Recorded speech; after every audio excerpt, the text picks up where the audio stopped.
second day. Oh, I see. The second day, you say. Man. The fuck are they playing? Alright, let me pull that down. Let me get myself up on the screen. And then I also have to get my chat up on the screen, because I can't see anything. I'm currently flying blind, as they say. Hey, Tron. Hey, Brandon. Got to see you guys first. What's up? What's up? What's popping? What's popping? Is anything popping? Do they make pops anymore? Is that not the thing? Hey, Jerry. Hey, Kiri. Corn Warfare 2 next. I have to get my theocratic thing open on my phone. The full run. The full run. Theocratic full run. Hey, Graham.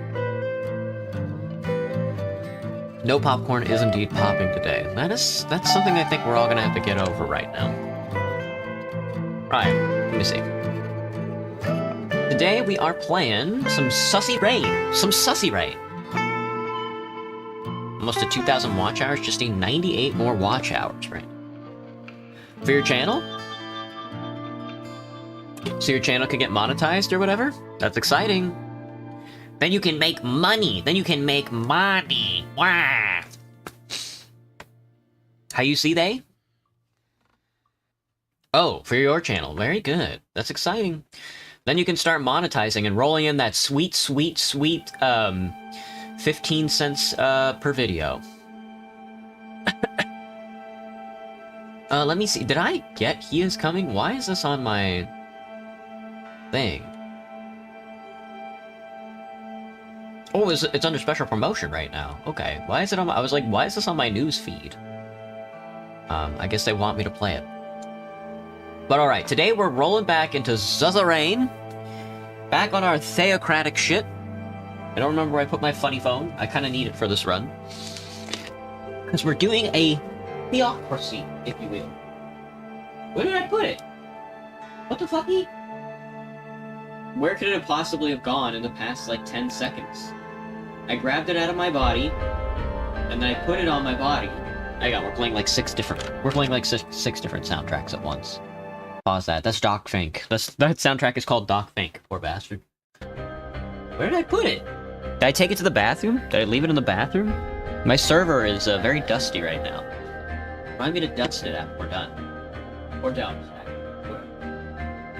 I grabbed it from here and I put it over. And then I grabbed it from over here.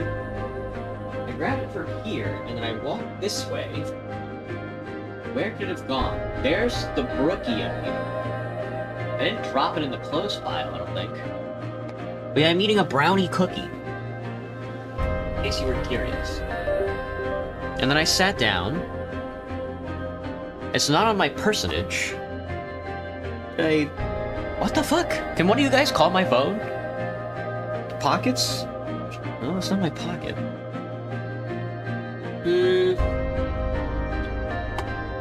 Did I eat it? Did I eat my phone? Maybe I did. I don't wanna. Fuck! Where did I put this fucking thing? There's no... How does this happen? My brain, dude. My brain. My brain. My brain, man. My brain. Obviously, we're theocrating our door. Alright, well... You guys are gonna have to listen to this for a hot second while I look for my smartphone. Sorry. Oh, found it! It turns out my brownie cookie was on top of my smartphone. I should have known. Excuse me. Use Discord on your computer to call it. That's a good idea.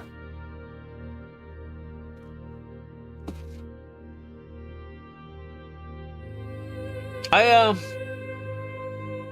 don't know how I feel about this brownie cookie. It's from Whole Foods. And the Whole Foods brownies aren't really good because they're really dry. But the cookie is okay. Whole Foods has like a really dry...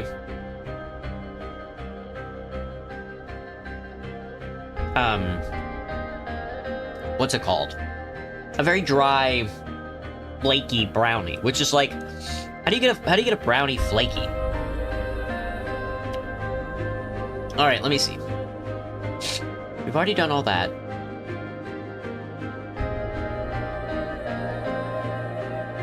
We haven't done any of that yet. I think we're only on our second turn. Just go crazy. Alright, I'm gonna hit the continue button. Let's see where we are. Because I don't even think we've done the Friendship Day meeting yet. So we're still early in this run.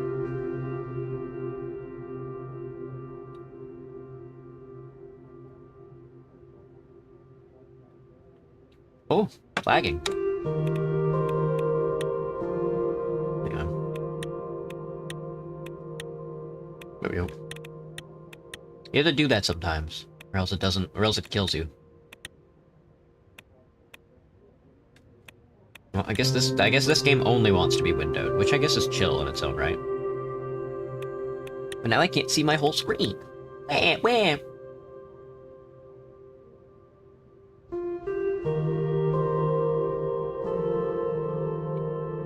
You like brownies? I do too. But the brownies at my work suck. Alright.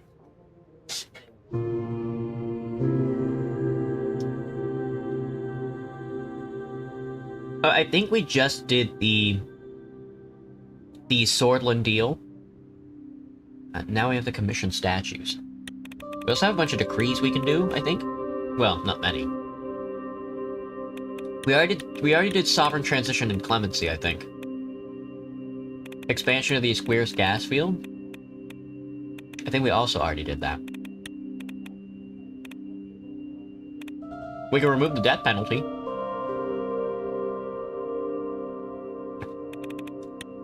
I think the Square's gas field reconstruction. Yeah, I think we already started expanding the Square's gas field. Yeah, we already did. Hey, Hinata. How's my sanity holding up? I got off at 3 o'clock today, and that meant I can take a nap before I started stream, so... See, icing that dries out at a certain level temp. Oh. Icing dries, do we have aberration of moisture? Hardened sugar and encased the royal icing egg whites create a solid, crisp texture. It requires exposure to air to dry properly. Why are they putting icing on their brownies, though? Is that what's happening to these brownies at Whole... Are they putting icing in the brownies at Whole Foods? They shouldn't be doing that. You shouldn't put icing... Don't put icing on your brownies, folks. That's weird. What are you... Oh! Commission the Taurus family statues. Okay, so we are on that part. Converse with Vina at the coast and Monquis. And then... Law enforcement losing grip in districts. Sign of criminal control. That's a decision, though. I think we did the inheritance tax last time. Hang on, let me look at welfare. Yeah, I think we did impose the inheritance tax. Extensive geological survey. No, I remember doing that one too. Did we raise the income tax as well?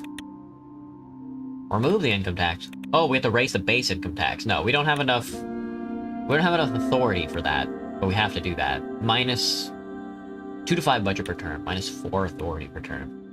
And then a medium second energy sale. Medium initial global energy purchase. Medium third global energy sale. Well, I don't have enough authority overall. Maybe after the... Oh, nope, never mind. Commission statues for the entire Taurus family. That's 2 budget... Oh, there we go. There's the authority I'm looking for. The entire Taurus family. Excellent.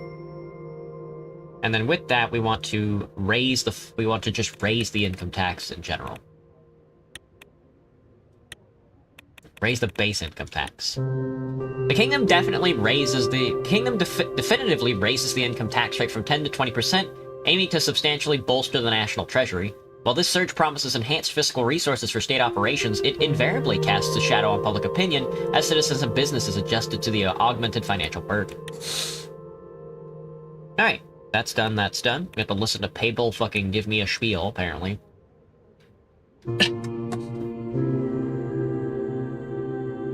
When you ever play Battle Cat since last month? Just give it more flavor and texture. Oh, interesting. I had never thought of that. The game name is Suzerain. Hello, Zero Light. Hello, Zero.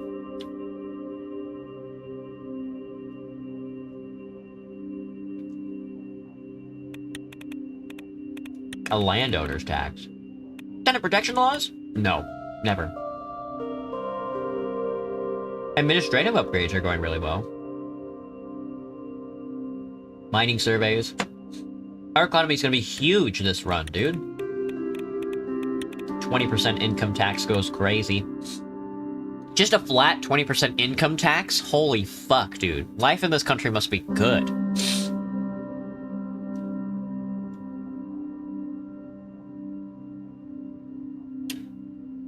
I am a different person when not exposed to Warcraft. Warcraft kind of turns me into a... I see why all the what's it called were into Warcraft.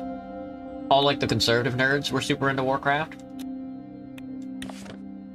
Alka Springs Leisure Club closed amid homosexual revelations.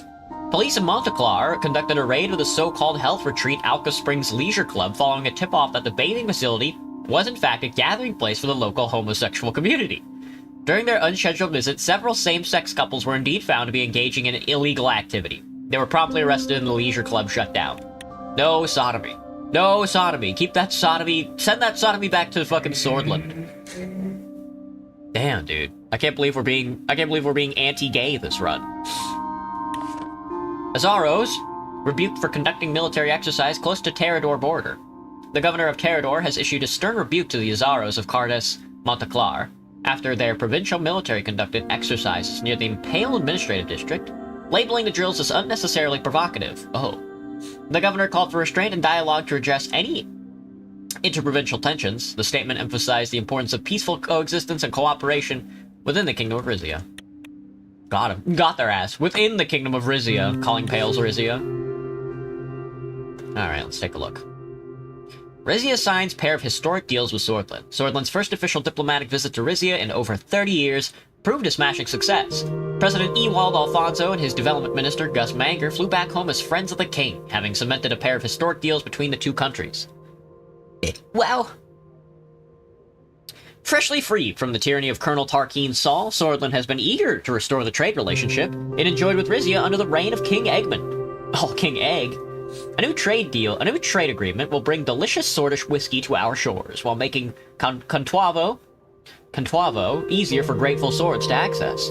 Meanwhile, the province of Valenquires can expect more Swordish visitors as a resort operated by businessman Marcel Coranti is slated for construction on the Monquise coast. United Catania suppresses protests. Wait, no, I didn't look at the taxes? I didn't. Shit. In the latest communique issued by the Crown, an increase of income tax from 10 to 20% was announced. The statement mentioned that this unfortunate measure is absolutely needed to maintain the financial health of the nation, which has been under pressure lately. The palace hopes that all Rizian citizens will come together in sharing this burden as their duty to the nation, and promises to mitigate any hardships that come out of it as much as possible with targeted policies. To do our part, the next page of this newspaper puts forward measures every individual can take in order to lessen the financial burden of this tax increase on one's household. Ugh, yikes. Yikes, dude. United Catania suppresses protests in the south.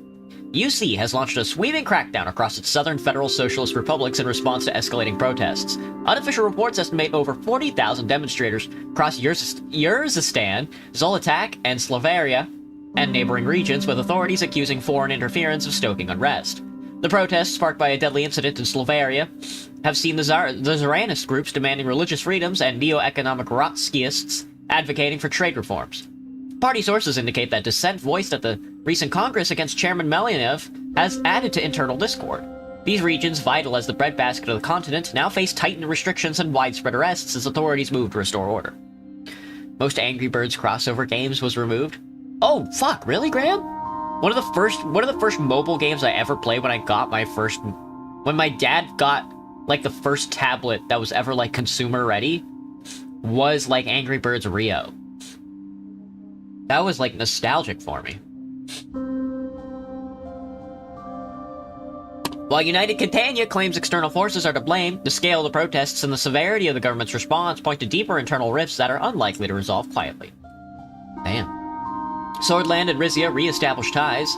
Sources have indicated a thaw in Rizian-Swordish relations as a diplomatic visit to the kingdom by new Swordish President Ewald Alfonso was said to have ended in a deal being inked between the two nations. This marks a turning point for both for Swordland, which maintained few relationships with its neighbors under the rule of Colonel Saul, and for Rizia, which in recent years has been trading exclusively with Rumburg.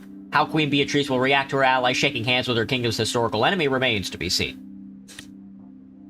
Remember the Star Wars Angry Birds games? Yeah, yeah, yeah. Yuppers, yuppers.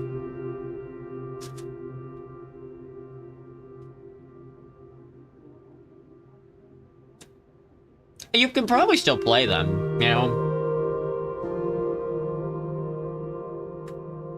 But I guess, like, dual licensing like that is no longer in perpetuity. Which is really interesting.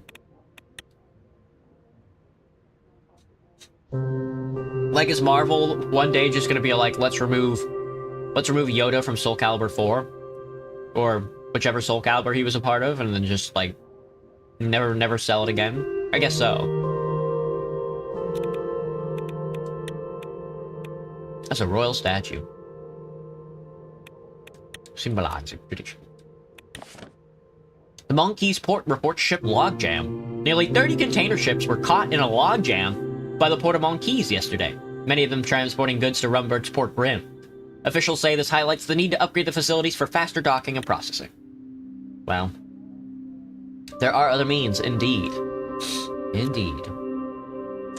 The law enforcement is losing grip on Havas. Is that a situation that I need to be making?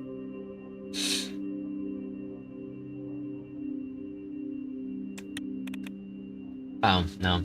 Several provincial reports describe a rise in unexplained violence, sudden erosion in local control, and some uncooperative police posts. Certain low-income neighborhoods have grown difficult to enter without warning or resistance. We'll get them under control. There's no decision there, which is really funny. The Republic of Swordland has updated conditions with me. They are now friendly. Very good.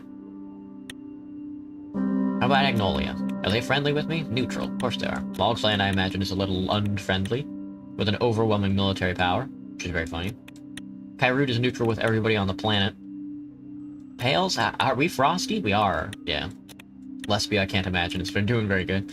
Wayland is friendly, you think? Huh? Morella?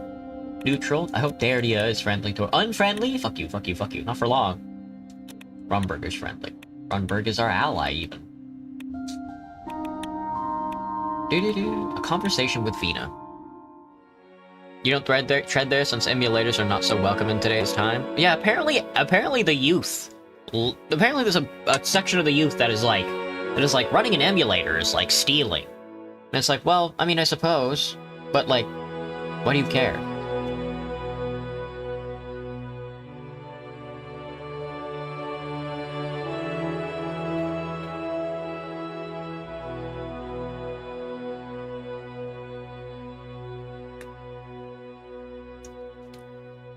Yummy. Yummy cookie brownie.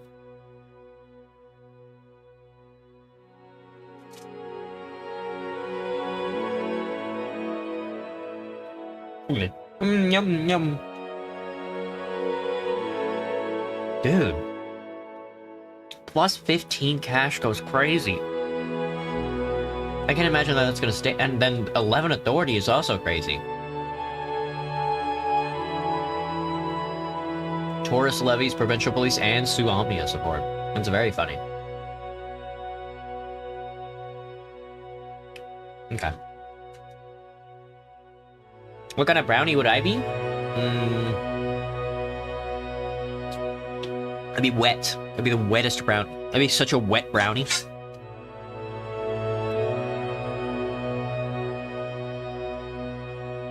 It was low tide. The waves of the Antician Sea lapped at the sands below the cliffs of Monquis. A trail was carved into the cliffside, just wide enough for a single horse. Vina picked up speed as she guided her mare, Lizzie, around a sharp curve.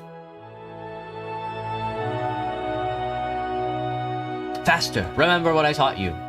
She glanced back at me with a grin and gave the horse a swift kick in the side with her spurred boots. Meet you at the beach. I watched her fly down the trail.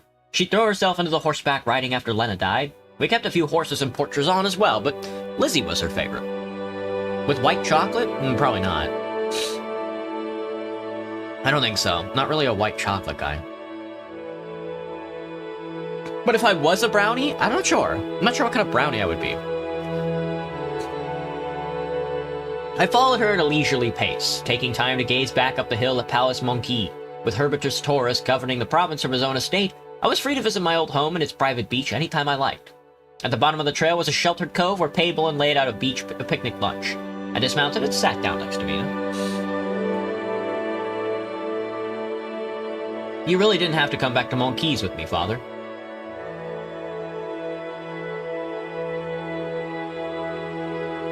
I wanted to. Council meetings don't exactly count as quality time together. Deciding the fate of the country together, that screams quality time to me. My mother was right about a few things. It's not healthy to spend too long in those chambers. Keep up that enthusiasm. It will serve you well when you're older. She picked up a lobster salad sandwich from the picnic basket and nibbled at it. A solemn silence descended as we stared out at the waves. 8 years since she died. When I'm here, it might as well have been yesterday. Tell me about it. Hurts every time we come back here. But we keep doing it anyway. I can't even dip my toe in the water, or it'll all come rushing back. I looked out at sea again. Try not to think about it. Let yourself remember. Let yourself remember. The memories rushed over me. The break in the Coast Guard's voice as he told me the news, the hospital staff muttering meaningless reassurances, the beep of the ventilator as my wife slipped in and out of consciousness. If I had been on that boat, would things have gone differently? In another timeline, were there 3 of us sitting on this beach instead of 2? Tears formed at the corners of my eyes. Don't cry, don't pray, resist, pray. Pray. I muttered a prayer. My daughter didn't join me, but maintained a respectful silence.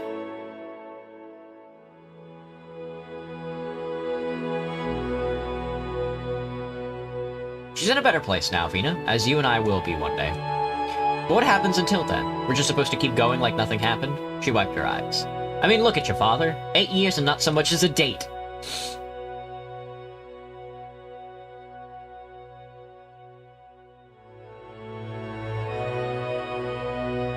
Looking after you has been my #1 priority. You can't use that as an excuse for much longer. She nervously picked up a handful of sand and let it run through her fingers. So if you were to meet someone, what if you had a son? Who would be your successor when you died?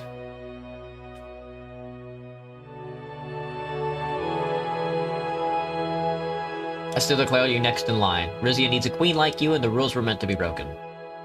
She smiled. Like Queen Liza said, the eldest sibling should inherit the throne, no matter their sex. Thank you, Father. It means a lot to know all my preparation won't be for nothing. The tide was beginning to lap at the edge of our blanket. We stood up and pulled it away from the water. Father, one more thing. Not hungry right now. I'll eat the sandwich when we get back to the palace. What? Fine. You can bring Lizzie back to Port Trezon, but you'll have to get rid of one of your other horses to make room in the stables. What? It's just, Grandmother is always on about how I need to find the right husband. How important is it to you, really, whom I marry? Don't listen to that hypocrite. Grandma followed her heart, and so should you. You're a princess, Vina. Your marriage status matters not only to me, but to the whole country. Does that mean you're planning to marry me off, like your father did to you? I'm still considering all the options. She fixed me with a stare. You and Mother were lucky to fall in love. Most such marriages are miserable.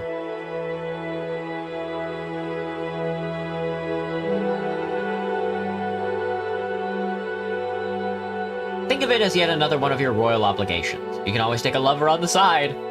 She mulled over my words for a moment. You can always take a lover on the side. I mean, when you're queen, when you're king and queen, man, you can just simply take another lover. Hello, Giovanni. Oh, Slungus! I appreciate your honesty. I do know we royals must make compromises in our personal lives. She hopped astride Lizzie. Sorry to run, but one of the countesses from my school days has invited me for tea. She's just a few estates down the beach from here.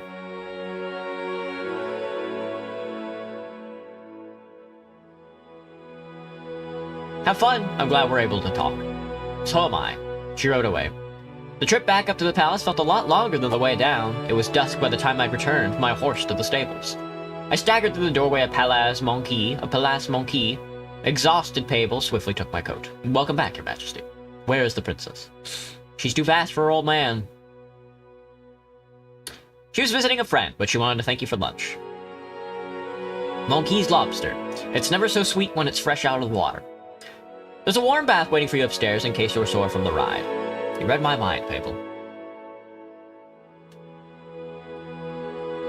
All part of the job. I made my way to Palais Monquis' master bathroom, where an enormous clawfoot tub was filled to the brim with soapy, eucalyptus-scented water.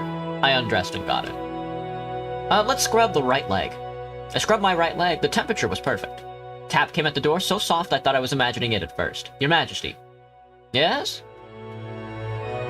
May I come in? I forgot to leave you a towel. All right, come in. The door slowly opened and Pable entered, a fluffy towel in his arms. He hung it on a hook on the wall. I noticed an identical towel on the hook next to it. Is there another reason you wanted to come in? He took a step closer to the tub, conscientiously keeping his eyes on the wall. Actually, there was something I wanted to bring up without any guards around. That sounds serious. It might be, or it might not be. I'm not sure. There was a small stool next to the tub. He moved over to it and sat with his back to me. No need for modesty.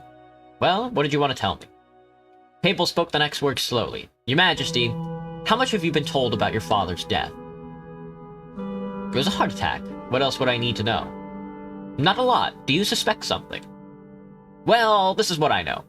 Back when my dad was alive, he showed me every single plant in the palace Resna Gardens. One of them was Mandroga, big green leaves, pretty purple flowers. He told me you can make an extract from its roots. A little bit helps you sleep, more than that causes delirium, and a lot stops your heart.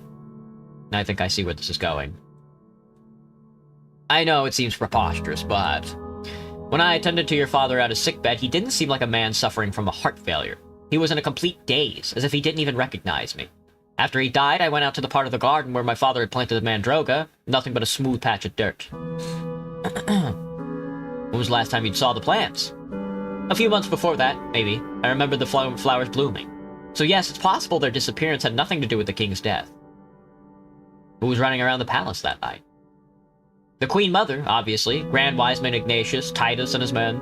Lucita Azaro was also in town, meeting with your uncle to discuss the interim security counselor position. So quite the list, not including me, of course. Could someone have slipped it in his supper? Pable grimaced.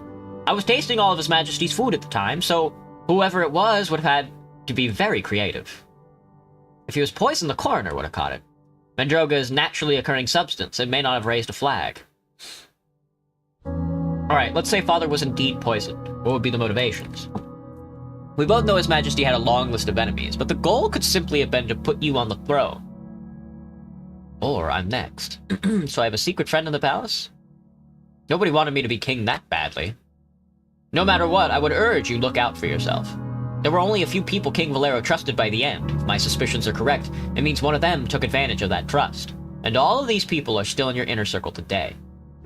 I see. I'm gonna have to look into this further. I have to take the investigation? Yeah. Pable nodded. Thanks for bringing this to my attention.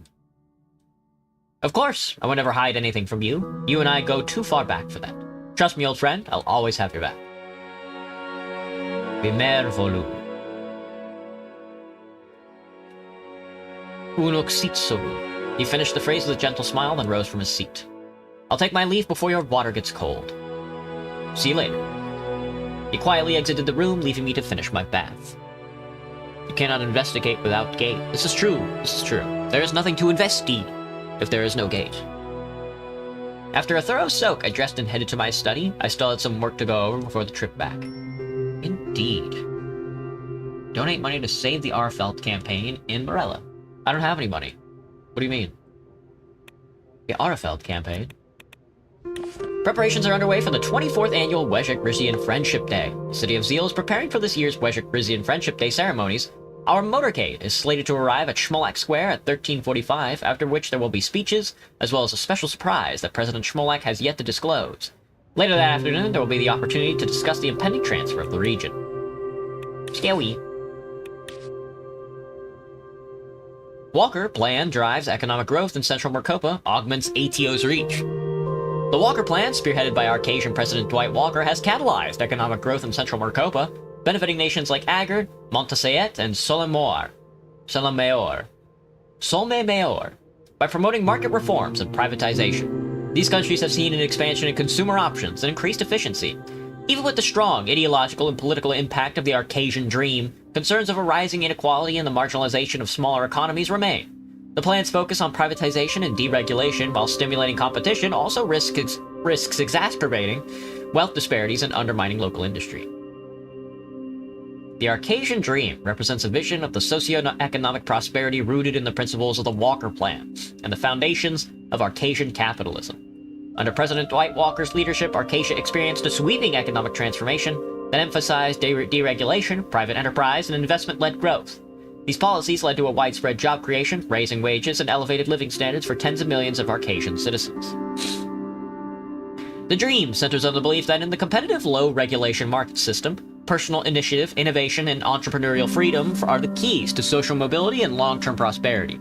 Walker's administration opened key sectors including telecommunications, transportation, education, healthcare, and even defense to private investment and competition. This shift enabled the rapid emergence of new firms, reduced costs for consumers, and diversified services across the economy. By minimizing bureaucratic barriers and incentivizing private solutions, Arcasia saw increased productivity and broader access to opportunity, particularly for the middle and lower classes. As the economy surged, the Arcasian dream came to symbolize upward mobility, merit-driven success, and a belief that individual achievement, not state allocation, was the path to national wealth and personal fulfillment. I want to read the Walker Plan now. The fucking Walker Plan was an economic reform strategy developed by Dwight Walker in the 1940s, initially implemented in the Region Federale de Ventry, and later expanded nationally and internationally after Walker became president of Arcasia in 1947. Deeply rooted in the principles of Arcasian capitalism, the plan aimed to revitalize Mercopan economics through deregulation, privatization, and free market expansion. Central to the Walker Plan was the removal of price controls and the liberalization of capital markets. These policies were designed to increase efficiency, curb corruption, and expand consumer choice.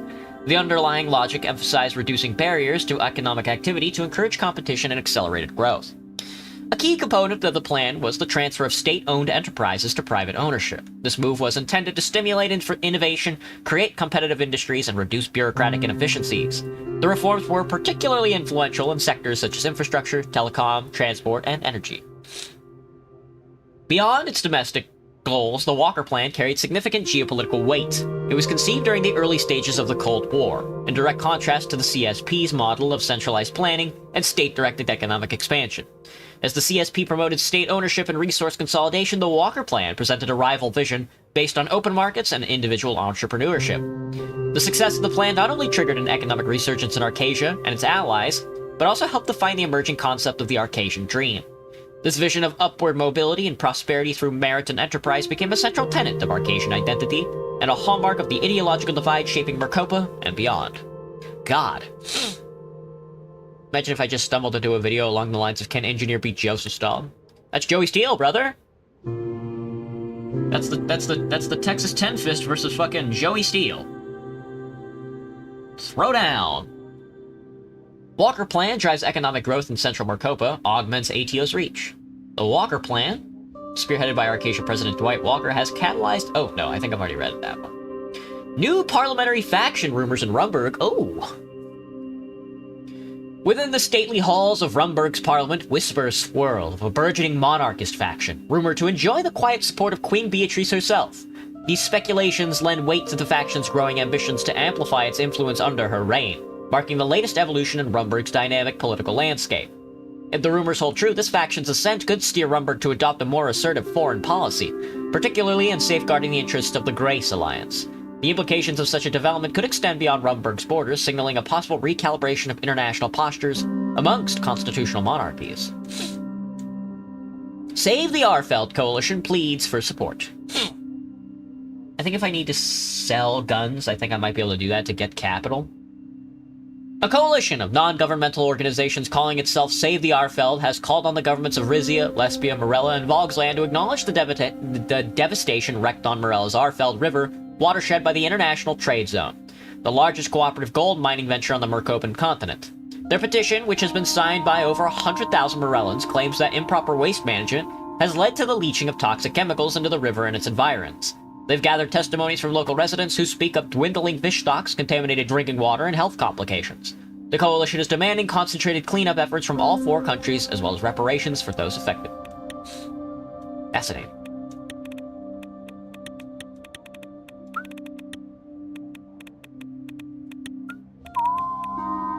I can always do an energy sale, I think.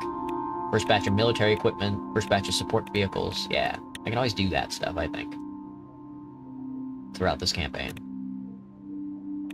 Millennialist propaganda ban. Private audience with the Golden God. Official warn of— whoa. Officials warn potential housing crisis. Urban planning officials have warned us of the lack of affordable housing for residents of Port Trezon. They cite a lack of rent controls for landlords, as well as a shortage of available apartments for unhoused and low-income citizens as major problems. Officials also warn that if the situation continues to deteriorate, it might spread to other major cities.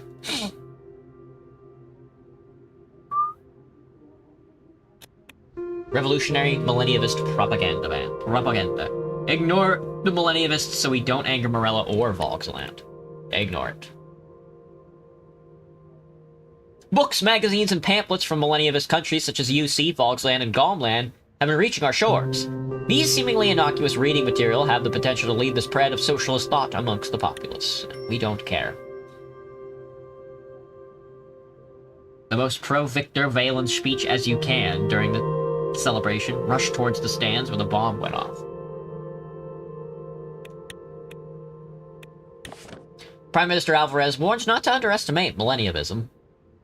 Lesbia's Prime Minister Patricio Alvarez has issued a strong warning following an increasing millennialist activity in the region. While not naming Rizia by name, the PM said that certain countries are blind to the dangers of millennialism and its propaganda. Dangerous ideas like these should not be allowed to spread. Gomland. Gomland is a key country, man. Galmos. Reykjavik. Port Zaire. I am so excited for the next country that Suzerain finally makes, man. That Torpor finally makes for this game.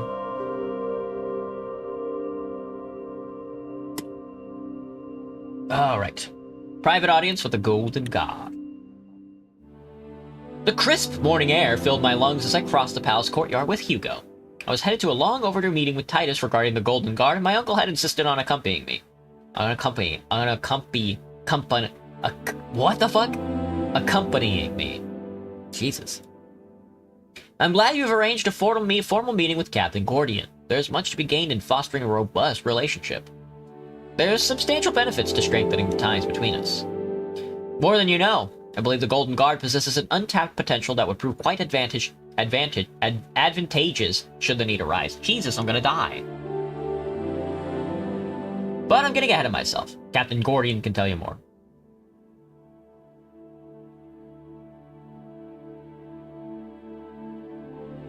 Titus is all that stands between me and an assassin's bullet, and I know next to nothing about him. What I know is that there's never been a more loyal subject than Captain Titus Gordian. He lives and breathes honor and devotion. That's what worries me, no? Then I look forward to getting to know him better today. It wasn't long before we crossed the courtyard and reached the armory, which also served the Golden Guard's headquarters. As we approached, a pair of soldiers, flanked on either side of the entrance, greeted us with a formal salute. Salute back.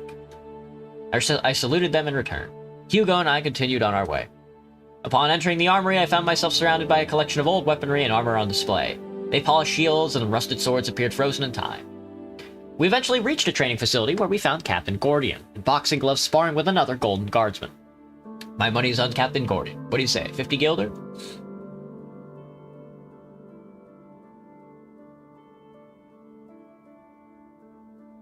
No, my money's on Captain Gordian. You take the other man. Shh, I want to see what happens. Certainly. As the two men circled each other, we observed their careful dance before they engaged in combat. Although the other fighter managed to land a few hits, the match concluded with Captain Gordian prevailing, thanks to the powerful punch of his opponent's jaw. Applaud. I lightly applauded his win. The captain turned to face us. He and his opponent bowed their heads when they saw us. Saw me. Forgive me, Your Majesty, I didn't see you there. You're earlier than I expected. If anything, I should be the one apologizing for interrupting you. No need, but I appreciate the sentiment. I was just showing our newest recruit a thing or two in the ring. That was quite the right hook you've got there. Compliments of my old boxing days. But enough tomfoolery, I know you must be very busy. Captain Gordian removed his boxing gloves as he headed toward an entrance to another wing of the armory. Well, Your Majesty, shall we? Let's go. After you. Hugo and I caught up to Titus as he stepped inside the building. Upon entering, we were once again enveloped by an array of antiquated weaponry and armor. Titus motioned towards the displays. I brought most of this out of the storage room, as after I took command, a considerable portion of what you see was in bad shape and required extensive refurbishment. I'm pleased you take such an interest in preserving Rizia's history. Quite the arsenal you've got here, Captain. Believe me, this is just a fraction of what the palace has got tucked away. If you desire, I'd be honored to provide you with the background and history of everything here. Very well. Please, by all means. Excellent. Where would you like to start? Why don't you tell me about that sword? I motioned to the broadsword prominently displayed at the center of the room. Jesus. Terrador's Fury. Its notoriety spans back several hundred years just after the Empire of Valgos seized Pales from Rizia. Although we lost our important port, we managed to keep our enemy from making further inroads into the kingdom at the Battle of Terrador. Legend has it, this sword took off the head of the Valgos army's top general. A bad day for him. To put it lightly. If you would like, Your Majesty, I can have the sword polished for ceremonial use. Sure, that'd be great. Is there anything else you're curious about? Tell me about this impressive suit of armor. I pointed to an intricately adorned armored suit that stood out amongst the others. That would be the armor of King Henricus Taurus, the ancestor from whom all members of your house are descended. After securing power in Monquis, his dynasty maintained a stronghold over the city-state throughout the Marquian era. Upon the foundations of the Kingdom of Rizia, they assumed control of the entire province of Valenquiris. I'm sure His Majesty knows the history of his own house, Captain. Yes, but it's always good to refresh myself on history. What else would you like to know? Whatever that is. I gestured towards a metallic coffin-like contraption that stood upright. That would be Saint Mercy, our aptly named Iron Maiden, a torture device from a bygone era. It was last used on a suspected spies during the War of Rizian Succession. Lined with spikes on the inside, it was designed to inflict excruciating pain when closed. I can think of a few people who could benefit from such physical therapy. I'm not being serious, of course. You'll be happy to know it hasn't been used in quite some time. Hard to believe it was used at all. Not often. It was more to scare people, if anything. What else can I tell you about? Enough history. Let's move on. Very well. This way, sir. We continued onward until we reached Captain Gordian's office on the far side of the hall. It, too, was adorned with a large collection of war memorabilia. Captain Gordian gestured to a sitting area. Please, have a seat. Uncle Hugo sat on a sofa that looked to have been plucked from the 19th century. I'll sit down. I took a seat in a leather armchair close by. The captain took out a bottle of wine from a cabinet. Would you care for some fortified wine? It's an exceptional vintage dating back to 1893 from Rizia's very own Contuavo vineyards. I didn't know you were a connoisseur, Captain. I'll have a glass. Just a little bit. I've got to stay sharp for the rest of the day's activities. Of course. How's the weather? It was raining all day today. It rained really early in the morning, like a lot. People were coming into the store like super soaked. Like super soaked. They were getting hit by a super soaker. And then it stopped raining. Funny how that happens. Captain Gordian uncorked the bottle and poured us each a glass. We briefly toasted and took a sip. After putting it away, he settled in a chair across from me. So to what do I owe the pleasure of your company today? A clear understanding of the individuals comprising my security detail, particularly the man who leads them. Well, I'm more than happy to tell you about myself, though you might find hearing about the Golden Guard more interesting. Why don't you tell me more about yourself? Well, I was born and raised in Port Drizon. My father was in the military when my mother took care of me and my siblings. I had a fairly normal childhood until my father was killed during the operation to take back Pales. I'm sorry for your loss. Didn't mean to bring up bad memories. Not a problem, sir. He died fighting for what he believed in. Needless to say, his death brought about a long period of financial instability. My mother did what she could, but it wasn't enough. How'd you get by? I took up championship boxing to support us. You fared well, I assume? Good enough to catch the eye of the military recruiters. I do sometimes miss those days in the ring on occasion. I worked my way up through the ranks until just a few years ago, when General Tadea Cesaro approached me with the idea of reinstating the Golden Guard. And tell me about it. I'd be honored. As you already know, each guardsman stationed in this palace and across the Rizia Imperii has sworn an oath to protect the royal household. We answer to no one else but you. Go on. I'm forever grateful. Go on. Gladly. Aside from general security, the Golden Guard has a long history of carrying out more private matters for the king. That sounds rather ominous. How intriguing. Please elaborate.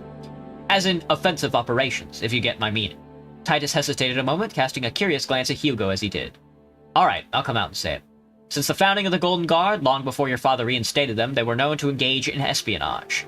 They also carried out arrests and even liquidation of individuals who posed a threat to the crown. Since their return, their dealings with such matters has been limited in scope, however. The potential to broaden their flexibility is still there.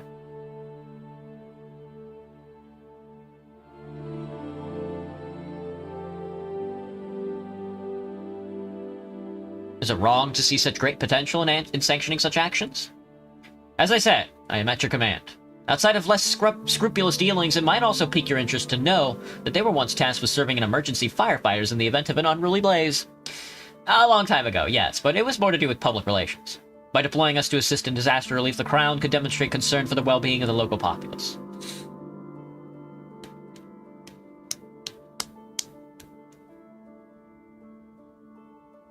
You can rest assured that I won't be sending you out on any firefighting excursions. Much appreciated. Thank you for sharing, Titus. It is my pleasure. Is there anything else you'd like to know?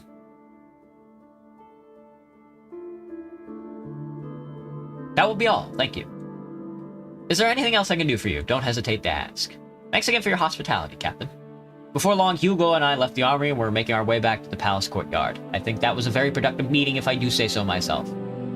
Agreed. Your counsel is greatly appreciated. It is my honor, Your Majesty. I look forward to providing you with further guidance. Hugo and I said our goodbyes and parted ways. I still wasn't fully sold on whether or not Titus could be trusted, but I was satisfied knowing that my influence over him remained strong. For now. They still won't let me invest in the myths. We're doing the Weshik... I guess we're skipping over the Save the Arfeld campaign in Morello. Maybe I already donated to it? Unless it's a thing. Unless it's a thing. Abolish the provincial levies! Oh my god, 15 currency next round is gonna go crazy.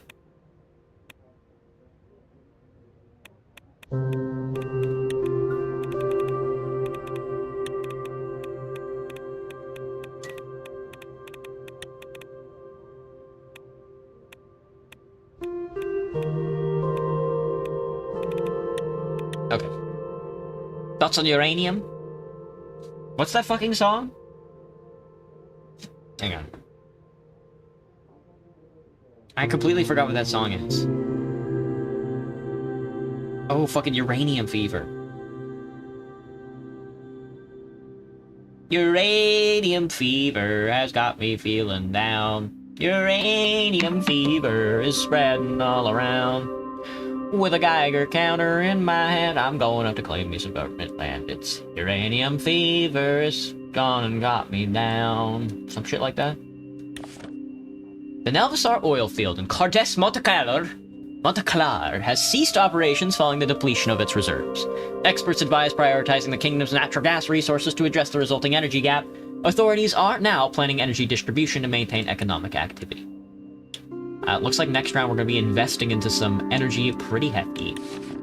That's a golden opportunity. Rufus Gragg's royal gossip, General Carlos gunning for love. Not reading that. That's a golden opportunity. Reports have surfaced regarding a discreet meeting between King Ramus and Captain Titus Gordian, head of the elite military unit known as the Golden Guard. Although the specifics of their conversation remain undisclosed, it's speculated that the king is deliberating on the allocation of funds for his covert security force. Known through history for their clandestine activities, the Golden Guard is one of the Crown's most valuable assets. While certain quarters perceive the group as a controversial, recent opinion polls suggest that over 53% of Rizians believe broadening their scope would greatly benefit the kingdom, both inside and outside the walls. Zoranists seek refuge in Ostioke and Nalaperna. Did I really play through the entire of Fallout? I played through the entirety of Fallout 3 and Fallout New Vegas and Fallout 4. I still have not played Fallout 1, 2, Brotherhood of Steel, and I've played a little bit of 76. Not a lot, though. Maybe that'll be the MMO I finally take on. Up to over 70,000 Zoranists and anti-millennialist dissidents have fled the United Contania, seeking refuge in Ostiock and Alaperna following intensified political measures to the southern federal republics. Fleeing increased state surveillance and detentions, many refugees recount the crackdowns impact on their communities. The migration has drawn the attention of the Alliance of Nations institutions, raising questions about the broader implications of United Contania's domestic policies. As Ostiock and Nalaperna, located on the southern edge of the continent, manage the arrival of refugees, the situation reflects the ongoing challenges of political and ideological divides across the continent. god, these surveys are gonna take fucking forever, dude. Oh, it's Friendship Day! It's Friendship Day, everybody! Yay! Quite the list? Yeah, the Fallout series keeps expanding. Much rather play through the Elder Scrolls series, though. Mostly 1 through, like, 4. Or 1 through 5. I guess all the games are okay in their own right. I couldn't tell if the sky was growing darker, or if it was just the tinted windows of the armored car.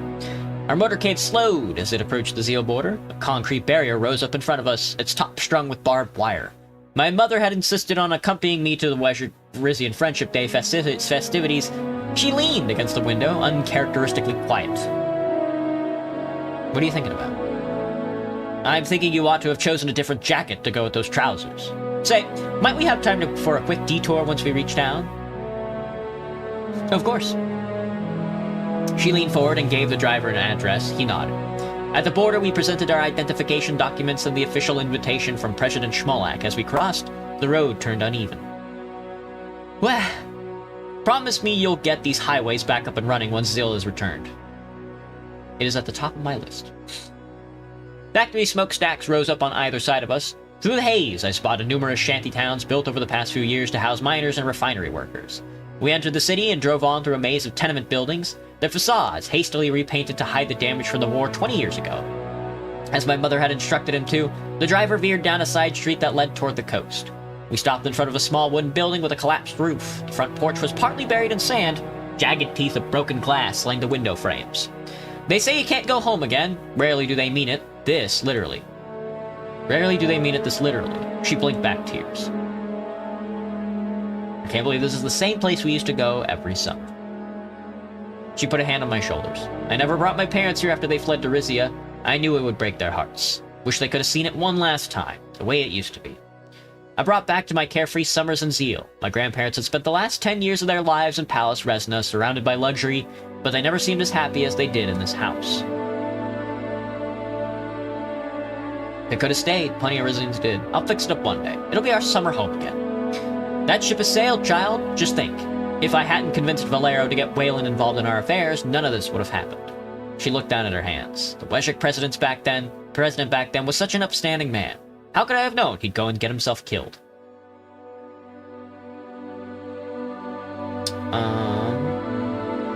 It was a period of instability across all of Marcopa. You were playing with fire.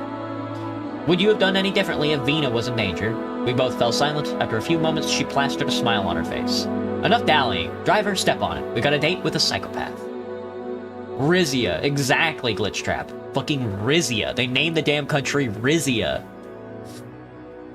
We returned to the main road and drove towards Schmolak Square, a circular plaza in the center of town that had once been named after Duke Fedo Saison.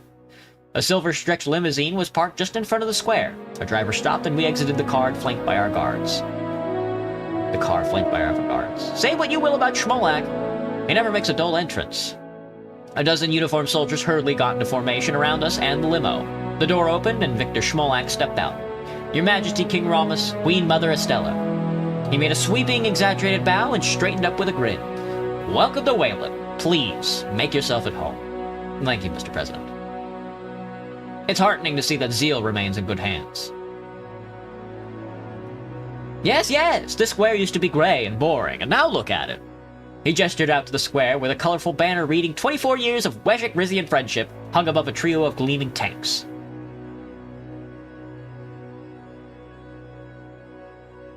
Looks impressive. Where'd you get those tanks? Rizia isn't Wayland's only friend, Your Majesty. The square was surrounded by grandstands, one side decorated in the colors of Wayland's flag and the other in Rizia's, blue, orange, and gold. I heard loud cheers emanating from them. I've invited the finest representatives from both of our countries to join us for this special occasion. Follow me, if you will. A semicircular stage was set up in front of the tanks. The crowd roared as we crossed the square and made our way over to it. Looking up into the grandstands, I noticed armed guards standing on every level. A captive audience. That would explain the enthusiasm.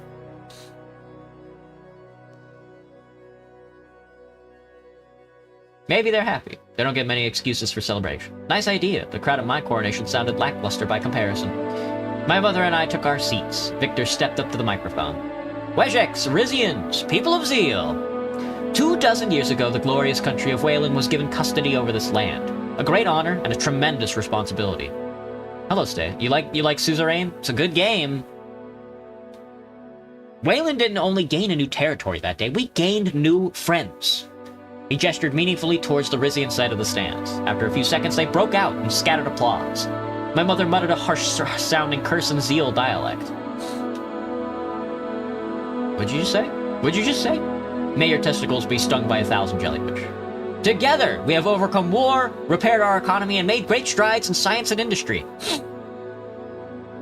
Even the decision of the Taurus family to ally with Rumburg, a nation that obviously wishes Waylon harm, could not diminish the beautiful bond we have formed. I look forward to strengthening that bond for many, many years to come. He stepped to the side and pulled a rope attached to a flagpole, a massive Weshik flag unfurled, then a much smaller Rizian one. Would I make a friendship day? Let's have a friendship day. Ooh, look at our two countries being such good friends. Interject. Let Victor Schmuck finish the speech. I sat back in my chair and kept silent. Today I am especially delighted to be blessed with the presence of Rizia's new king, as well as the Queen Mother, of course.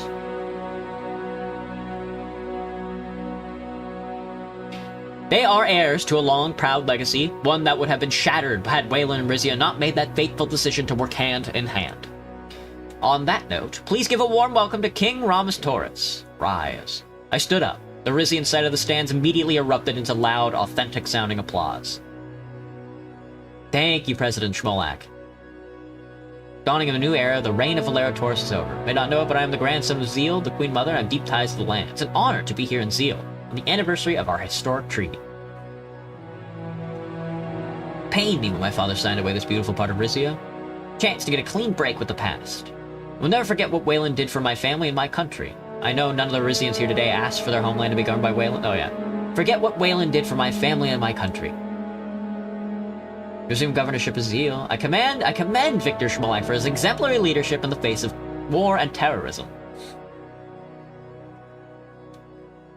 Pledge to support Rizians and Weshex alike through an upcoming peaceful transfer of power. I know I can count on President Schmolak to do what's best for Zeal until it's back in Rizia's custody.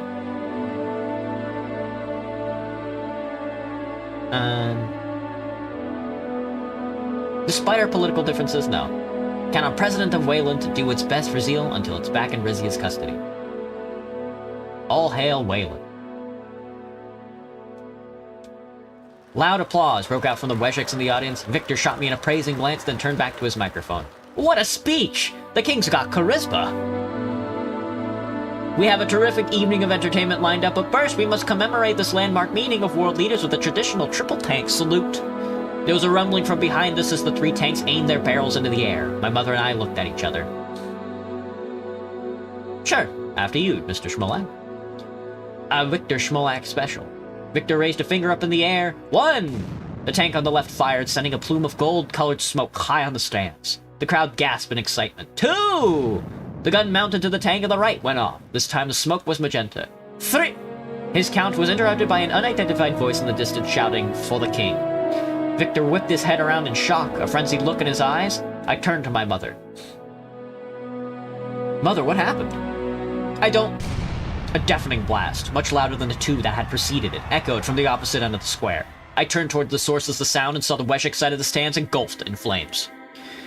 Run towards the stands. Do I have to run towards the stands? Rush towards the stand. Run towards the stand. I rushed toward the stands. Fuck. Your Majesty, get down! Titus dove at me and tackled me to the ground. Screams of fear and confusion were rising up from all around. Where's Schmolak? Romus! My mother and Victor were still on the podium, surrounded by a thick cordon of Weshek guards. Don't worry, Mother. They'll be fine. We have to get you out of here. He and Schmolak's guards exchanged a series of hand signals. The crowd had begun fleeing in every direction. Titus grabbed my arm and swiftly started ushering me away.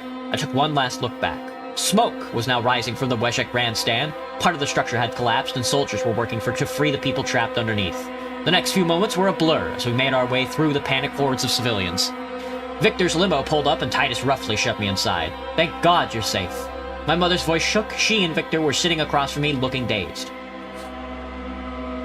Are you hurt? Of course she isn't. It seemed like no Rizian was harmed. Schmolak had fire in his eyes. If your people have anything to do with this, there will be a price to pay. He kept his eyes on me as the car began pulling away. Oh. Oh, a bomb. A bomb went off. They let the bomb go off, man. They let the goddamn bomb go off. King unharmed in the Zeal bombing. Breaking news! An explosion has occurred in Zeal's Smolak Square, site of the year's Weshek Rizian Friendship Day activities. King Rams and Queen Mother Estelle, both in attendance, managed to escape unharmed. Though the cause of the blast is still unclear, this was undoubtedly a malicious act. Expect more updates in the coming days as the incident is thoroughly investigated. Will Zeal incident disrupt fragile bond between Rizia and Wayland? The shocking explosion that rocked this year's Weshek Rizian Friendship Day in Zeal could impact the region's transition back to the Rizian government, experts say. While the exact cause of the incident has not yet been determined, all signs point to an act of terrorism, and the fact that only Weshek civilians were harmed would certainly indicate Rizia's involvement. Should Weshek's President Victor Smolak feel security in the region has been sufficiently compromised, he can invoke paragraph 37 of Article 20 of AN law to delay the handover. This would, however, anger the Rizians, who have been anticipating a timely return to the land. Although Wayland and Rizia have a history of mutual aid, the relationship between the countries has been fractious since the Wayland Civil War and the formation of the close ties between Rizia and Rumburg. The Zeal bombing might well be the tipping point. Preliminary report on Friendship Day bombing incident. Let's see what happened. Weshek intelligence was released through an accounting of the events of Weshek Rizian Friendship Day. The explosion is said to have been caused by a detonation device planted under the grandstands and timed to go off during the afternoon celebrations. Part of the stands collapsed in the blast, killing 3 Weshek civilians and injuring a further 14. Witnesses at the event heard the shouting phrase, "For the King," prior to the blast, suggesting a political motivation and the involvement of pro-Rizia supporters. Wayland's intelligence forces have indicated that the group Su Omnia is under particular suspicion for the attack. Getting a little tense. That's ties that have been tattered.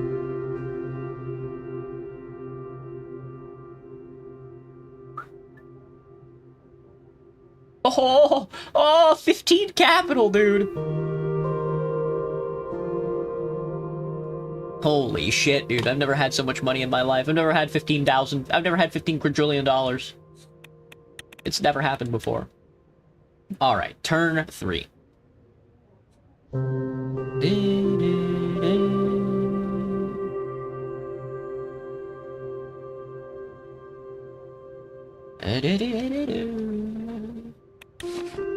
Oh, nothing in the Royal Herald. Arcasian struggles in South Xena. Oh. Arcasia's military campaign in South Xena is facing stiffer resistance than its previous operation in West Xena. Despite initial successes in overthrowing authoritarian regimes, the Arcasian forces are encountering entrenched positions from local groups influenced by Narashima and Zelina. A massive air bombing campaign has destroyed most of the industrial production capacity of the opposing forces. Damn. This increased resistance is straining Arcasia's military resources and fueling domestic discontent over the ballooning military expenditures. Private military companies are reportedly being deployed to circumvent legal restrictions and avoid repercussions from the AN, further complicating the battle landscape. Is South Xena supposed to be either China or Vietnam? Very funny. Very funny. Oh. The Resonant City restoration finishes. The restoration efforts of the ancient Resonant City center of Topes have been completed. With hundreds of facades renewed and old roads being brought to the surface again, the concrete that was used to cheaply plaster over decaying ancient infrastructure has been removed, displaying the city to the public as it once was. Several ancient excavation sites around the city have also opened, with many of them expected to draw tourists from all over Rizia and Mercopa. These include an ancient villa, as well as a horse racing track and an aqueduct. Several other archaeological sites are still being excavated and are expected to gradually open in years to come. Let us use a live tank to celebrate. Sounds like a great plan. One day we will play as Wayland. Wouldn't that be wonderful? Wouldn't that be wonderful to be the next country of Wayland? We love drug running, don't we, folks? Mining survey yields no results. The Royal Mining Survey has yielded no results. No major mineral deposits have been found underneath Topes. Surveyors were careful not to damage the ancient resonant ruins in the area, which may have prevented the progress. Mining survey yields no results. The Royal Mining Survey has yielded no results. No major mineral deposits have been found underneath jails. Hope continues to exist that future technological advancements could assist in surveying the seafloor near the city, an area that surveyors were not able to confidently assess using current methods. Bronas, operational launch of energy storage facilities. The construction of the energy storage facilities in Bronaz has been successfully completed. The facilities are now operational. This development significantly enhances energy security by storing surplus energy generated during peak production periods, ensuring a stable supply and preventing shortages during high demand. This modernization reduces upkeep costs through minimized energy wastage and improves system efficiency, promoting efficient resource use and reducing reliance on other measures. And then government expansion. The new government offices in Bronaz has been officially opened, strengthening the city's role in administration designed to accommodate an increasing number of civil servants. The facilities are expected to streamline operations and strengthen governance. Local businesses are already benefiting from the increased activity in the area, reinforcing Bronaz's growing economic importance. Fucking Bronaz these nuts. Oh! Surveyors of the Crown reported positive results from the mining survey carried out in recent months.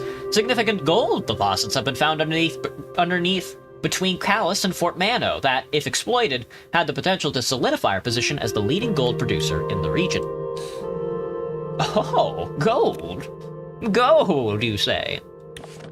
Azaro nobles present at equipment factory opening. An array of journalists and representatives of House Azaro were given a tour at the freshly built military factory at Folk of the Tor.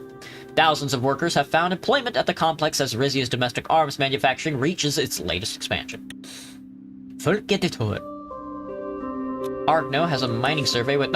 we only found a large deposit of gold. The Royal Mining Survey has yielded no results. No major mineral deposits have been found underneath Argno. The search was hindered due to the difficulty of the terrain, and the surveyors have not yet ruled out that deposits could still be discovered in the future. Look at this fucking staff, dude. That's St. Dast's Scepter.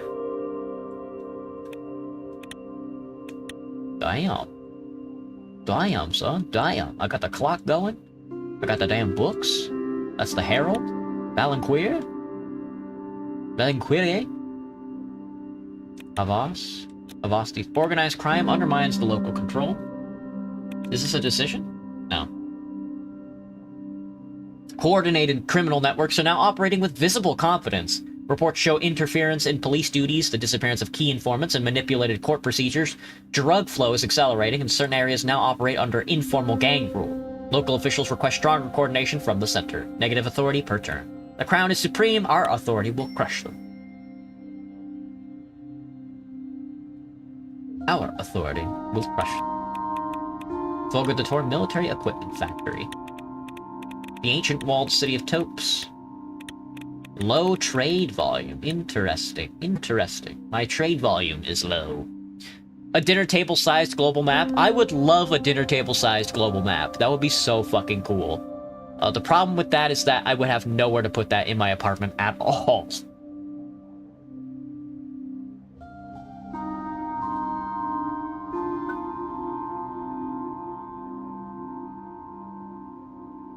We must fund the expansion of the Golden Guard. The Golden Guard. New government offices in Port Trezon. The expansion of the administrative offices in Port Trezon have been successfully completed, marking an important step in the modernization of government operations. The new facilities are now fully operational, providing additional spaces for civil servants and improving workflow efficiency in various departments. An update on the Zeal incident. A few weeks had passed since the attack in Zeal. I called Lucita, Hugo, Titus, and Vina to my council chambers for a security update. Titus insisted on sweeping the room before Vina and I sat down. Hugo was next to arrive, early as usual. Your Majesty, how are you faring? I'm still in shock. How is this attack allowed to take place in the King's presence?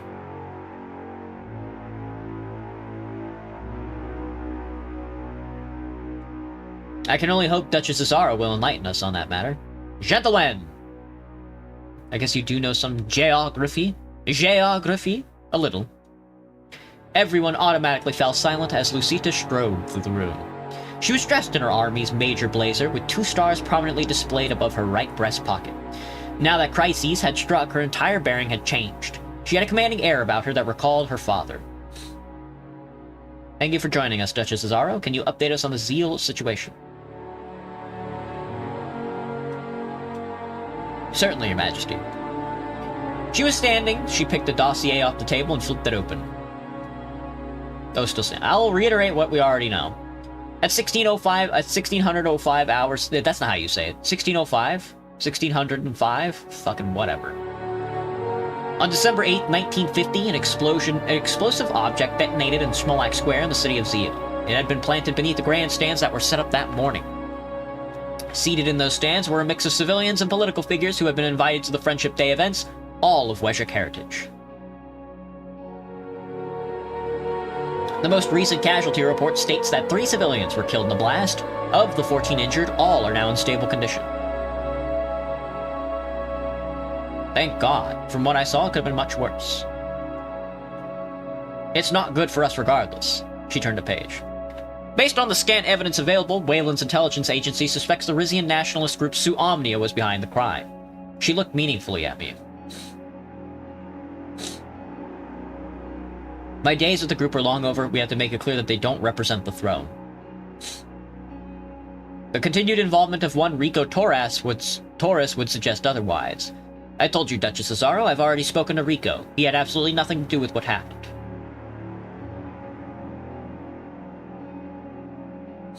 What were Su Omnia's activities like in the months leading up to the attack? Nothing out of the ordinary. A few marches and a rally held at the Duke of Iza's mansion in protest to the new Dasnuris Grand Sanctuary expansion. All peaceful events held to promote Rizian values. Su Omnia is not and has never been a violent organization. I should clarify. The group's official activities have never been violent, but individual members have printed leaflets calling for a more creative solution to the Wezgic problem. I don't understand why Cousin Rico would even support a group like that. Queen Liza always said monarchy was incompatible with nationalism. The crown knows no borders.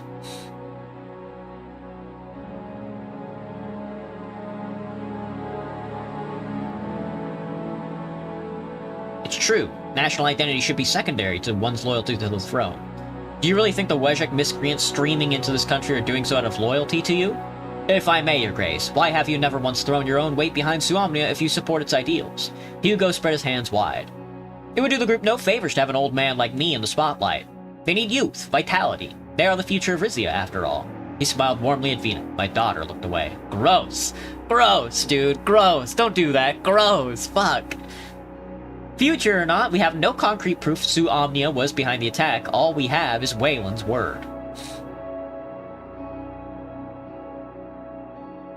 Why have we not looked into this ourselves?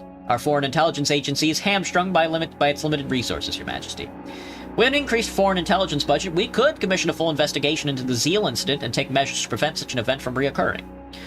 How much would that cost us? Sounds like a good idea to me. Then you have better judgment than your father did. Pardon me, ma'am, Major, Duchess. All eyes turned towards the man in the gold blazer. May I point out that you weren't present on the day of the Zeal incident. The King and I were. Prior to His Majesty's arrival, my men and I attempted to clear the square of every conceivable danger. However, we could not be everywhere at once. What's your point, Mr. Gordia? This event has shown how valuable you and the royal family truly are. How ill-equipped my men and I are to seek out and neutralize threats to your safety. Would you rather explode or blow up? I think I'd rather explode. I think that would be funny. Therefore, it is my opinion that any emergency funding allocated to the wake of the Zeal attack should go towards re-expanding the Golden Guard. With a full-fledged division under my command, I could also easily send a team to Iza to confirm our rule-out Su Omnia's involvement in what happened. Lucita's jaw dropped. Hugo eyed Titus uneasily. Your Majesty, you recently conveyed your apprehension over re-expanding the Golden Guard's ranks and duties, but this incident would serve as an excellent opportunity for us to demonstrate our capabilities. Lucita spoke up sweetly. I'm sorry, but why wasn't I privy to this discussion? The expansion of the Golden Guard is a security-related issue, which, as Counselor of War and Internal Security, falls under my purview. It slipped my mind. I've been meaning to bring it up to you. Ma'am, it's important to recognize the historical significance of the Golden Guard. Until quite recently, our role extended far beyond mere guardians of the king. Previously, the Guard had the authority to conduct sensitive internal investigations without getting caught up in red tape. The royal family and Rizia were both more secure because of it. Lucita gritted her teeth. What you call red tape, I call accountability. You're asking for permission to act outside the law. I'm asking you for permission to become a more agile, flexible arm of the law than any division currently in operation. This will benefit both of us. They're both the same thing. Oh, no!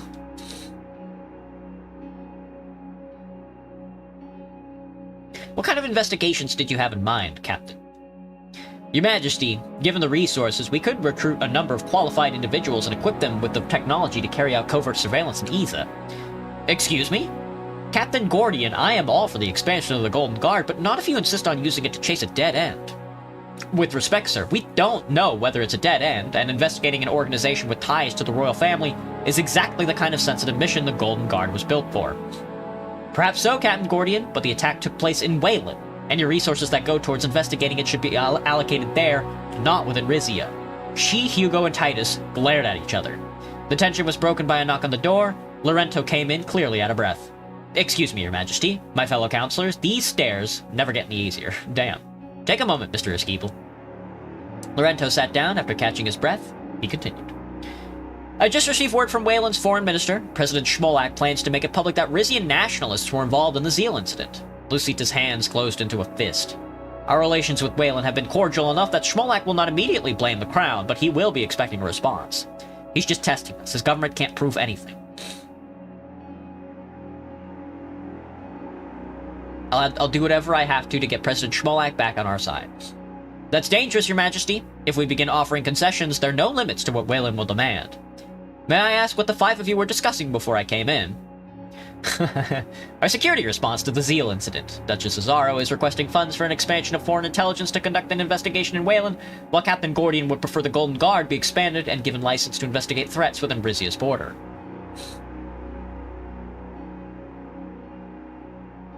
Actually, taking up Titus's offer to conduct a thorough investigation of Suamia could help pacify Wayland, at the expense of Rico's dignity and thus the dignity of House Taurus. Rest assured that if the Duke of Eza has nothing to hide, his dignity will remain intact. Showing Wayland that you're serious about investigating the potential terrorists makes diplomatic sense.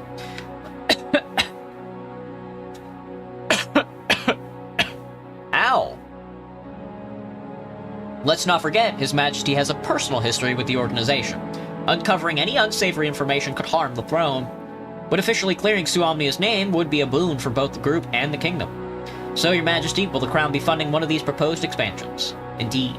Captain Gordian, I admire your initiative. I'll provide support to expand the Guard to a division-sized unit with these extra resources. You'll conduct a full investigation into Suamnia's activities. Titus forcefully saluted. Thank you for your trust in the Golden Guard, sir. We won't fail you. 500 cigarettes. Hello, Wizard Time. What's up, man? 500. Risconins? What if Rizians can only use Riscoins? Fuck. He's Riscoining. Hello, Blue Bear. Dude, imagine being from Rizia. You would be a Rizian. You'd be rizzing on it. Be honest, you're the only person I could talk to today. Aw, Blue Bear. I'm sorry to hear that, man. Lucita scowled. I'm expecting results, Mr. Gordian, and I'm expecting tact and discretion, needless to say.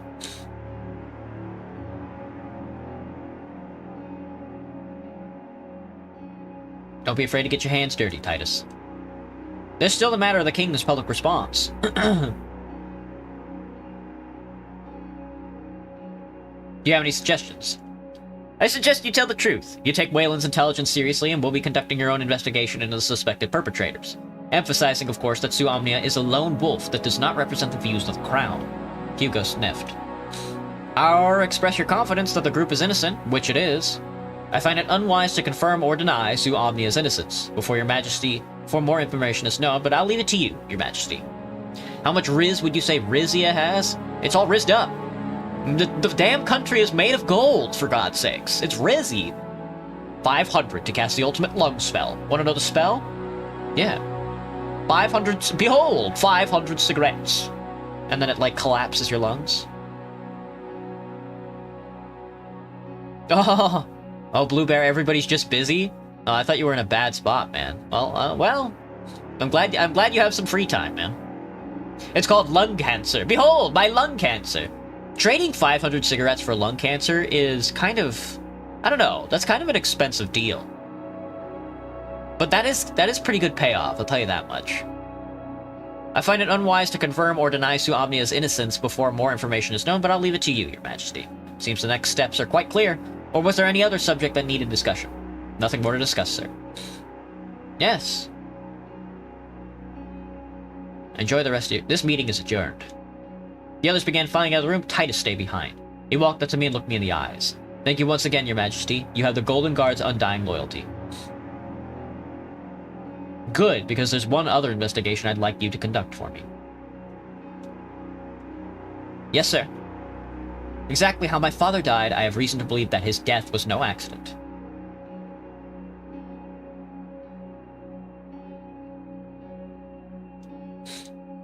Titus froze in place. He spoke in a low voice.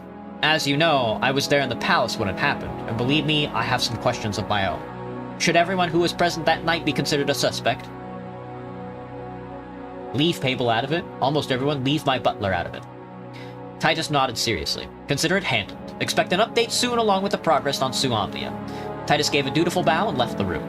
I picked up a pen and began drafting my response to Waylon. Alright. We have to denounce Suomnia and distance the crown from it. International eyes are on the palace. How long ago did the stream start? About an hour and 30 minutes. The block your windpipe spell? That's what I'm saying, man. You got 2 pills. The red pill gives you 50% damage resistance, but you get hit by a D20 fireball. The blue pill gives no effect, but you do get tuberculosis. Okay, well, I'm gonna take the red pill. I'm not gonna get tuberculosis. 1. And I mean, if I get hit by a D20 and it rolls a 1, and I take 50%, and I take half the damage, like, that's chill. Time to get those Rumberg flags out of storage. For the first time since His Majesty King Ramses' coronation, Queen Beatrice is scheduled to visit Port Drazan. The streets of the capital will be closed off for the afternoon as she and her party drive through the city to Palace Resna, where she will greet the Rizian public from the balcony before meeting with His Majesty and his family in private. A state banquet will follow. Expanded Golden Guard. Powerful King's Guard. Queen Beatrice greets Rumbergians and Bronaz ahead of her state visit to Port Drazan. Queen Beatrice of Rumberg graced Bronaz with her royal presence, giving a short address to the city's large population of ethnic Rumbergians. From the balcony of Bronaz City Hall, she praised the city's Rumbergian diaspora for preserving their rich heritage while also embracing local culture. Jail's Wezra community holds Friendship Day Vigil. Take the red pill and you're on, and you get 1 million subs, or take the blue pill and get a TF2 golden frying pan. I would rather take the blue pill and get the TF2 golden frying pan. Something like 1 million subs. I mean, don't get me wrong, I love the growth of this channel. I would love to grow this channel to over, like, 1 million subscribers. But getting, like, the golden frying pan would be funny. That's what I'm saying? Yeah, you get it, man. Got a wrap at a kebab shop, and it was so good and way too huge. I think I'm more wrapped than man right now. Damn, Jack. Careful, man. His fucking tummy's full. I get hit by 2 damage points? See, wizard time? It's that easy, fucks. It's that fucking easy. Oh, God, dude. The Wezra community in jails held a candlelight vigil in honor of the victims of the Friendship Day bombing in Zeal.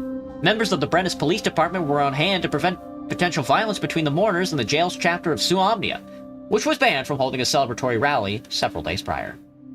Omega lol. Couldn't be me. I'm gonna expand the border guards, which is the RNC proposal. Expand border guards. The security and sanctity of our borders remain paramount. To combat illicit activities, curb unwanted migration, and instill a sense of security among our citizenry, we hereby declare the expansion of our border guard units. This augmentation aims to fortify our borders, drastically reducing drug trade and ensuring a systemic approach to border management. A systematic approach. Enhanced border security, enhanced border control will not only safeguard our territorial integrity, I can't read for the life of me, but also resonate positively with our populace, enhancing their trust in the state's protective measures.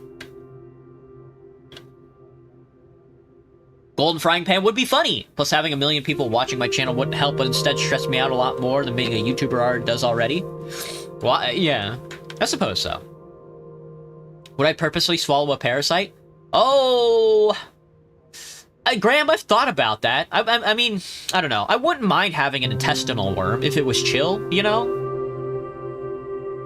Like, I mean, eating all the time would be crazy.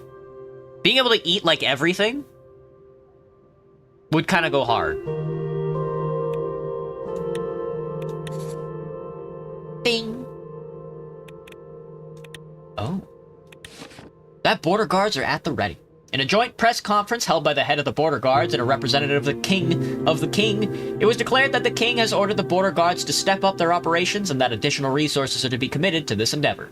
The core tasks of this expanded operation is to further reduce illegal drug trade and migration, as well as to prevent infiltration by foreign agents. Rizia's border security was highlighted as a number of one priority for the king, as secure borders means a secure population.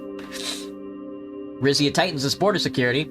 As part of the rising anti-immigration sentiment within the country, Rizia's government announced that it's stepping up border policing operations, citing the need to step up the fight against illegal immigration and increasing drug trade. Human rights groups have expressed worries about the murkiness surrounding operations of the border guards, claiming that no legal mechanisms exist to hold them to account. Border guard upgrade post in jails, border guard upgrade post in Salabas, border guard upgrade post in Argno, as well as Monteclar.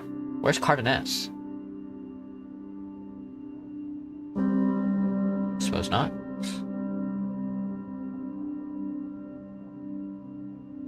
You best just hope it's not a tapeworm. The golden question. Have a nice, successful life with a loving wife and a lot of money, or have Markiplier be your wife? Hey, it's me, Markiplier, and I'm Portuguese. Hey, it's me, Marky Mark, and I'm Portuguese. My Zeal statement is going to denounce. The press is expecting an official government statement from Rizia in the wake of the Zeal incident in particular. They expect the king to either denounce or defend the nationalist group Suamnia, who have been accused of being involved in the bombing. We're going to denounce and distance the crown from Suamnia. Excuse me. Suamnia's activities have increased, though. Let's further expand the crown administration as well. Where would that be? Economy? Welfare? Trade? No. Construction?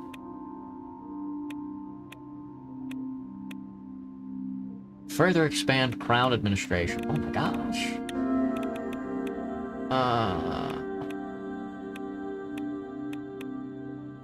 Mass political amnesty for anti-monarchists is very funny. Oh, there it is. Further expansion of the Crown administrative authorities. Holy shit, dude. 3-turn implementation is crazy.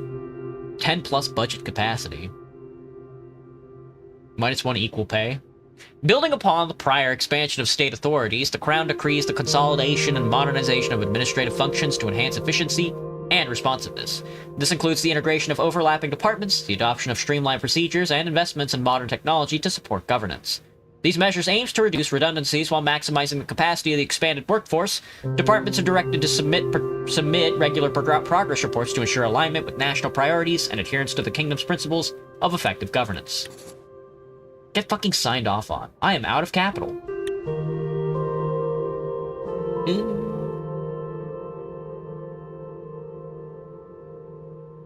The Crown Supreme. King denounces rogue organization Suamnia in the bombing aftermath. House Tyler? He got a shitty haircut. He turned 30.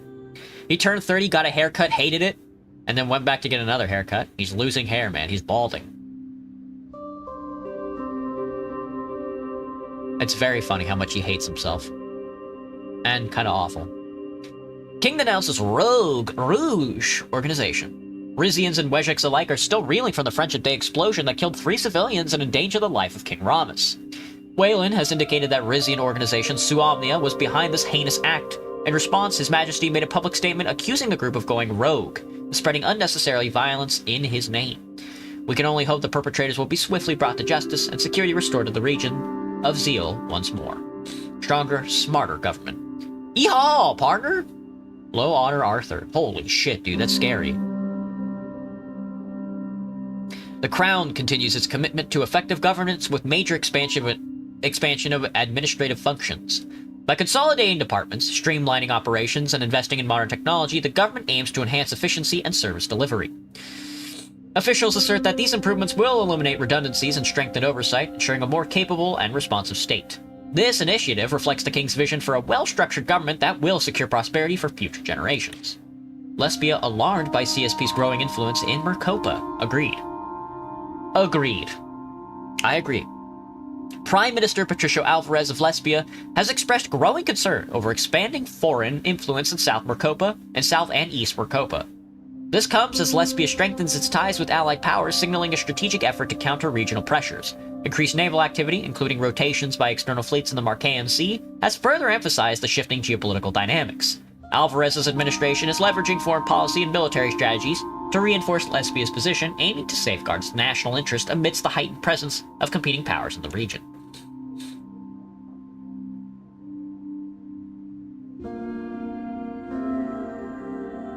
Do I play Red Dead Redemption? I still need to play Red Dead Redemption 2 after I got my new PC. We played through the first one. Sue Omnia activities have increased. Your mom. 67 arrests since aftermath of bombing. Weshik authorities have arrested at least 76 people in the Zeal region on suspicions of connection to the bombing. Many of Rizian's and bloodish origin, the whereabouts of many of the detained are unknown, which is starting to worry international observers. Which one would be cooler for the game? In the game, a cool skull mask with flames around it, hat for pyro, a cool skull mask with flames, a buffed chest for heavy, or some agent-looking goggles for spy. Aren't all three of those already items for TF2, for the pyro, the heavy, and the spy? I guess the coolest one would be the buff chest for heavy. I asked because I'm starting to make some cool custom hats. Hell yeah, Blue Bear, hell yeah. There are already items. I mean, you should make them anyway, because TF2 right now has so many copies of the same item as cosmetics. 1 to the power of X, you cannot say agreed without greed. That is true. I mean, you should make them anyway, Blue Bear, for good practice. We should make some TF2 items on stream one day. I have a little familiarity with Blender. Brennus officials offer aid to Isa's growing unrest. The Brennus Regional Council, led by Countess Leona Saison, has alerted the palace to their attempts to assist with the escalating unrest in Isa. Officials proposed sending additional resources, including personnel and economic support, to stabilize the city, but their offer was dismissed by Duke Rico Torres. Despite Rico Torres' rejection of aid, Brennus officials maintained that their proximity and shared heritage uniquely positioned them to assist in addressing the city's challenges. Omega lol. Omega lol, dude. Building cleared. A squatted apartment building containing about 60 occupants has been cleared by Rizia's Imperii police force. The occupied house provided temporary shelter to freshly evicted tenants in the area. Local officials have warned that it acted as a safe haven for millennialist ideas. I suppose. Adequate border security. This is not a decision, but a visit from Queen Beatrice. Torres family statues unveiled. A large white marble statue of the entire Torres family, including Ramos, Lena, Valero, Estella, and Vina, have been revealed at the intersection of Torres Avenue and the Golden Boulevard. The statue is a staggering 60 meters tall. With the crowns plated with gold due to its location, the sun sets beautifully behind the family, forming a halo around them in the early evening. Beautiful! Can I put him in the Discord afterwards? Just a random question? Yeah, absolutely, Blue Bear. Not only can you put, like, the links to the workshop stuff in the Discord when you're done, you can post, you can and should post, like, updates on how you're going with the designs and stuff like that. That way other people can, like, give you advice on it. Scout fact, I'm at your location.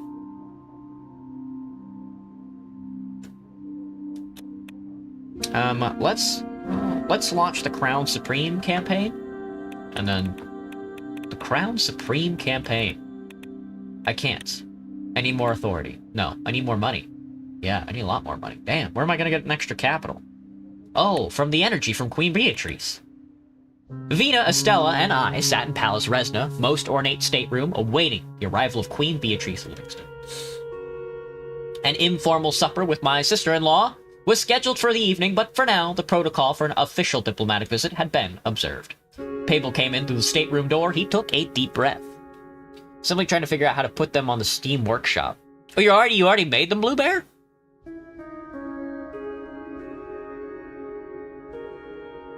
Announcing Her Excellency Beatrice Livingston, Queen of the Four Corners of Marcopa, Defender of the Castle Sarsborough, Conqueror of the Tranquil Sea, Stout Protector of the Ancient Lands of Rum, Descendant of the Most Honorable King Edward I, and the Ruler of Rumburg. He stepped aside and Queen Beatrice entered. She was wearing an emerald green gown that matched her tiara. Vina, Estella, and I rose to greet the Queen. Kiss Beatrice on the cheek. Kiss her hand. I kissed my sister-in-law on the cheek. She returned the gesture warmly. What a pleasure it is to see you, Your Majesty. We barely had a chance to speak at the coronation. And my dear niece. She turned towards Vina. Hello, Angel.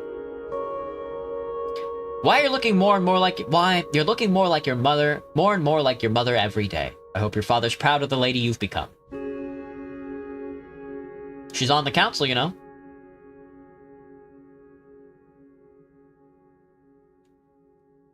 Oh my, so young, and already preparing for the crown. You were younger than me when you got yours, weren't you? It is lovely to see you, Aunt Bay. Beatrice embraced her tightly before moving on to my mother. The two women gave each other air kisses, then stood back and eyed each other. Queen Beatrice. Queen Mother Estelle. She tilted her face upwards and gave a short sniff. House looks as magnificent as always, but I fear a chat with your housekeeper may be in order. Every time I visit it smells just the faintest bit like trash. My mother feigned a puzzled look. Is that so, Your Excellency? Funny, I do seem to detect an unpleasant draft of hot air, but only since you walked in. Shall we be seated? If you'll excuse me, I shall take my leave. I have a terribly urgent appointment on the other side of the palace. By all means, Your Highness, our chatter is far more boring than the sort of carousing you're used to. Vina, why don't you run along as well? We'll catch up over supper. Vina reluctantly nodded. Sure, Aunt Bay. Have the staff give my room a ring when you're done. I'll see you two out. But just a moment. Peba walked Beatrice and myself over to a pair of velvet armchairs. Next to them was a table upon which a towering silver Rumburgian tea urn had been set up. Oh, Catman! A Frosty from Wendy's, Angel? What flavor?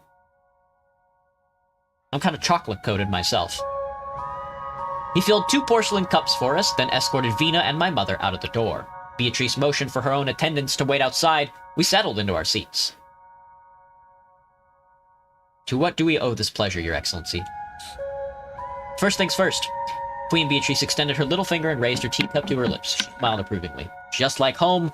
My compliments to your butler. Thin Mints? Oh, they got a Thin Mint Frosty at Wendy's? What the hell? That sounds tasty. How are you faring a year into your reign? I know you had quite the scare on Zeal. Yes, Mother and I were lucky to get out with our lives. No Rizians were harmed at all, in fact. How curious.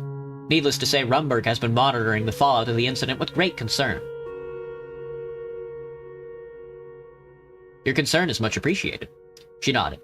Aside from my worries about your personal safety, I foresee a scenario where Wayland uses the strategy to its own gain. And Wayland amassing more power is not in either of our interests, correct, Your Majesty? Not as long as they have our land.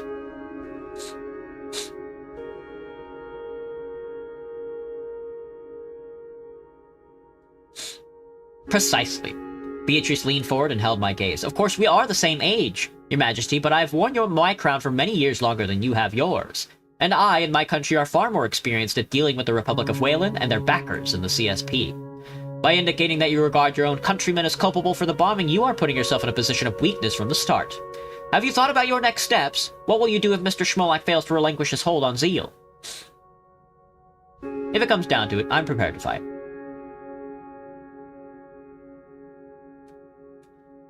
Then you will need Rumburg's help.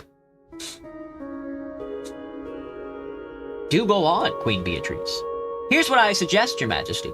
As you know, Rumburg is currently a major importer of Wejek oil. If we were to significantly reduce our imports, the financial pressure and thus your leverage over Wayland would be considerable. Wait, how much oil are you importing from Wayland? Enough to seriously make a dent in the country's economy were our purchase order to diminish. When in fact my advisors and I have been speaking about forging new energy partnerships. And as it happens, Rizia is about to come into possession of quite a bit of natural gas, correct? Yes, we've discovered a new gas field. It's very exciting. How grand. My proposal then would be for Rumburg's to purchase Rizian energy in lieu of Wejek oil. We enrich in our country and assist you with your Wayland problem in one fell swoop. I promise you access to the gas from the field and you'll stop purchasing oil from Wayland. I like the sound of that. It doesn't have to be that one particular gas field, to be honest. We'll accept any other source. It's good? You like it? Hell yeah, Angel. Maybe I'll try it. Grant us a small amount of energy to add to our stockpile now, and we can cut off Waylon immediately. We then give you a 1-year grace period to make the transition, after which I warn you, our needs will be quite substantial.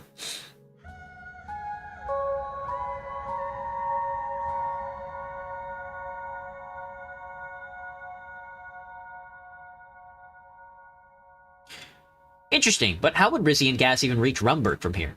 I'm quite sure some of the same ships that carry out our gold trade can be retrofitted to transport natural gas in its liquefied form. Did I hear about what's happening in Iran? Yes, Angel. Unless there's any, like, new updates that I haven't read about recently. For the most part, yeah. Of course, an immediate modernization of your Monkey port would be required to handle the excess shipping traffic. And that can be arranged. Even if you don't ship us gas, getting that port into tip-top shape would make our gold trade more efficient. I think I have a good grasp on the particulars of the deal you're suggesting. And what do you think of the idea?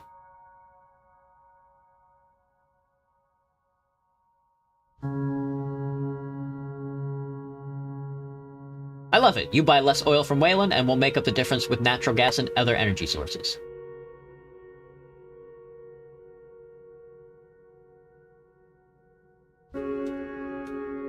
Thrilling. How much less oil shall we buy then? Screw it, Your Excellency. Cut off Waylon completely. -3 energy, -2 energy per turn, +2 budget per turn. Beatrice smiled. Very bold of you. My sister didn't marry a man who takes half measures. I feel obliged to ask once more, are you positive you'll be able to deliver on Rizia's end of the bargain?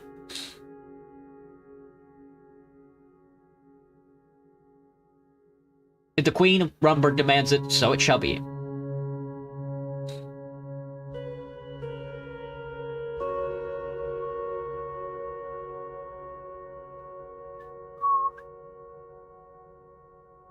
Very good. This will all need to be formalized by my parliament and your government, of course. A verbal agreement between in-laws is hardly sufficient.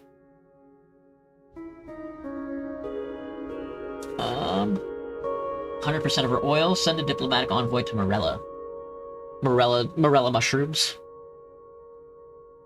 I agree completely. My counselors and your foreign minister can iron out the small print. Precisely. We handle the big picture while the underlings take care of the particularities. Is oil the only resource there is in life? You're glad you live in the US, Angel? We Rumbergians do agree with Waylon on one thing, the right of Dasnuris to practice their religion. So I was quite pleased to hear you granted the Dasnurists of Salabas their long overdue sanctuary expansion.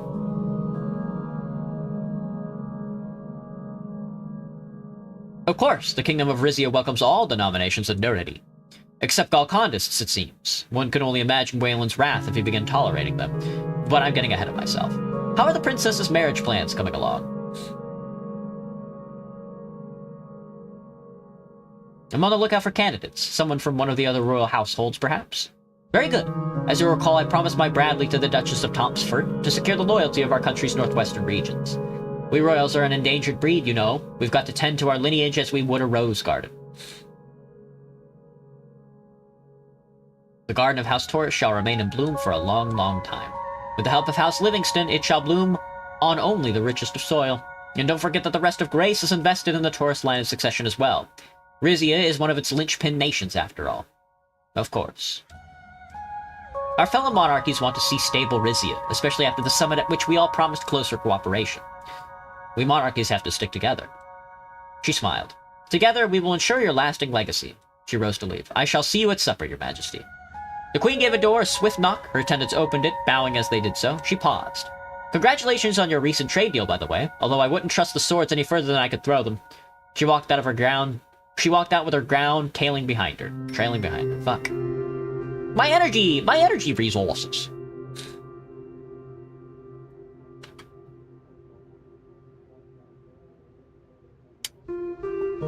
Can I renew the Discord link? Yeah. Okay. I'll do that after this. Some say the US might target Brazil next with the argument of there being hidden Chinese bases. Graham, are there hidden Chinese bases in Brazil? That would be very funny. That would be super fucking funny, man. Also, that sounds fucking awful and evil, but I mean... This current administration here in America has surprised most people before, so... I wouldn't put it past him. I mean, it's... With the way things are going and the way America is just brazenly attacking everybody, it looks like there's going to be a war. It looks like there's going to be a war to cut America to pieces. And I'm glad I live in the Pacific Northwest. I can't wait for either Canada or China to annex us as a sub-state. Swedish businessman Walter Tusk goes on holiday in Valanqueir's wine country. Pyromask is still a work in progress, by the way, so I only have a drawing. I'll try my best to 3D model it. The Contuavo Vineyards in Calais welcomed Swedish oligarch Walter Tusk and his family, who spent a night at the winemaker's luxury villa before continuing on a short tour of Valanqueir's wine country. Tusk confided that his newfound interest in the region was inspired by the recent availability of Rizian wine in Swordland. Swedish magnate Marcel Coranti checks in on resort construction progress. In Monkey, acting Duke Herbertus Taurus welcomed Heart of Swordland co-founder Marcel Coranti for a visit to the still under construction Coranti Resort Valanqueir's. The business magnate expressed his approval at the resort's progress and his eager anticipation of its opening. I doubt the US really will get anywhere that argument. Yeah, I agree. Hello, Gamerman. Hello, Gamerman. Oh shit, Volgish Heritage Week allowed to proceed Fort Ailes. The Pales Administrative District was once more allowed to organize its annual Volgish Heritage Week, a festival celebrating the region's history as part of the Valgos Empire, accompanied by controversy since the Rizian reconquest of the settlement of the district. It was especially contentious this year due to the events of Friendship Day and Zeal, which sparked security concerns. However, the week seems to have proceeded peacefully, with only a few clashes between local Rizians and those of Volgish Polesian heritage. Very good.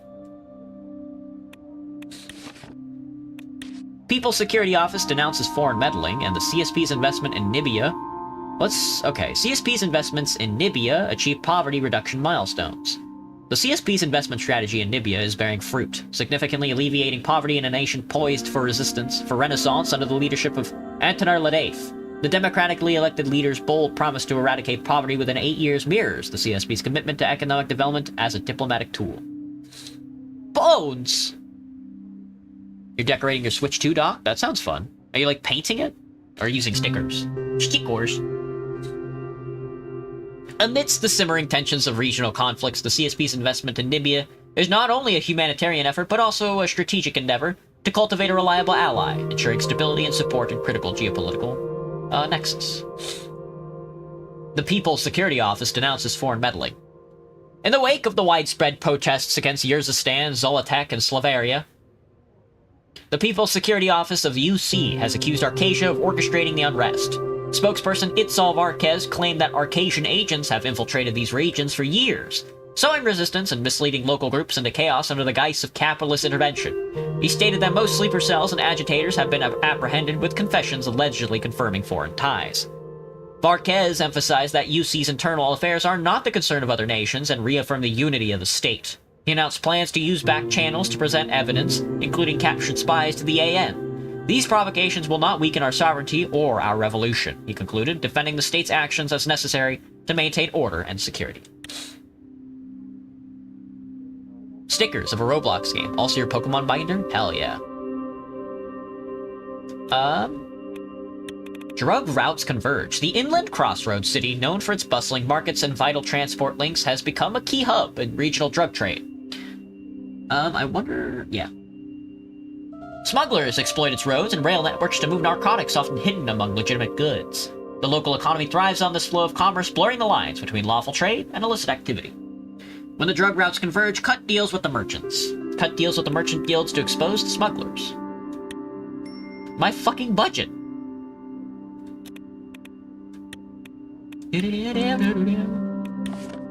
Under the authorization of the king, Captain Titus Gordian has tripled the ranks of the Golden Guard from 12 to 36. While Captain Gordian and his original team will stick to their original duty of protecting the King of Rizia and his royal family, The extra 24 have been dispatched to the province of Brennus to begin their investigation into the Sue Omnia organization.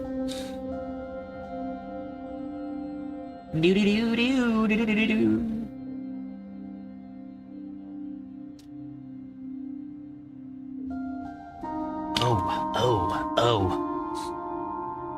Much like the ending of Theodore's cancelled RPG, that is true. It is mostly bones, huh? It's sweat and bones. Privatized crown land. Wow, okay. Privatize the crown lands. Do we launch the Crown Supreme campaign? I don't know. The kingdom orders the privatization of selected lands owned by the royal government, offering these areas to private enterprises for agricultural, industrial, or commercial development. This move encourages investment and accelerates economic development, allowing the private sector to unlock the full potential of these lands. The decree includes provisions to ensure responsible development aligning with national interests and goals.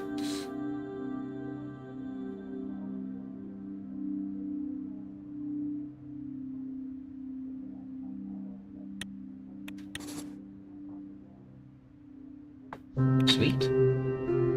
Did I launch the Crown Supreme campaign? The Crown Supreme campaign. Wow. This nationwide campaign will aggressively expand the monarchy's presence across media, education, and public spaces to modernize royal messaging and embed the crown into daily life. It aims to strengthen the image of the Taurus dynasty and His Majesty's Ramus while cultivating a generation that sees the monarchy as the foundation of national identity and the guiding force of Rizian monarchism. The Crown Supreme. First, second, and third small energy sale. Wow, all three? Damn. First, second, and third small energy sale. Small initial global energy sale. The kingdom proposes a minimal singular energy export sale, minimally tapping into our energy surplus to stimulate a mild financial uplift. Treading lightly on the global market, this modest transaction intends to add to our fiscal reserves while prioritizing the steadfastness of our internal energy supply and market stability. Sure is interesting when your VTuber model just lays down. That is true. I did have it set to reset, but I guess not. Second global energy, small second global energy sale is also very funny. We have to do all three? Yeah. That's very funny, all at once. The kingdom proposes another minimal singular energy export sale.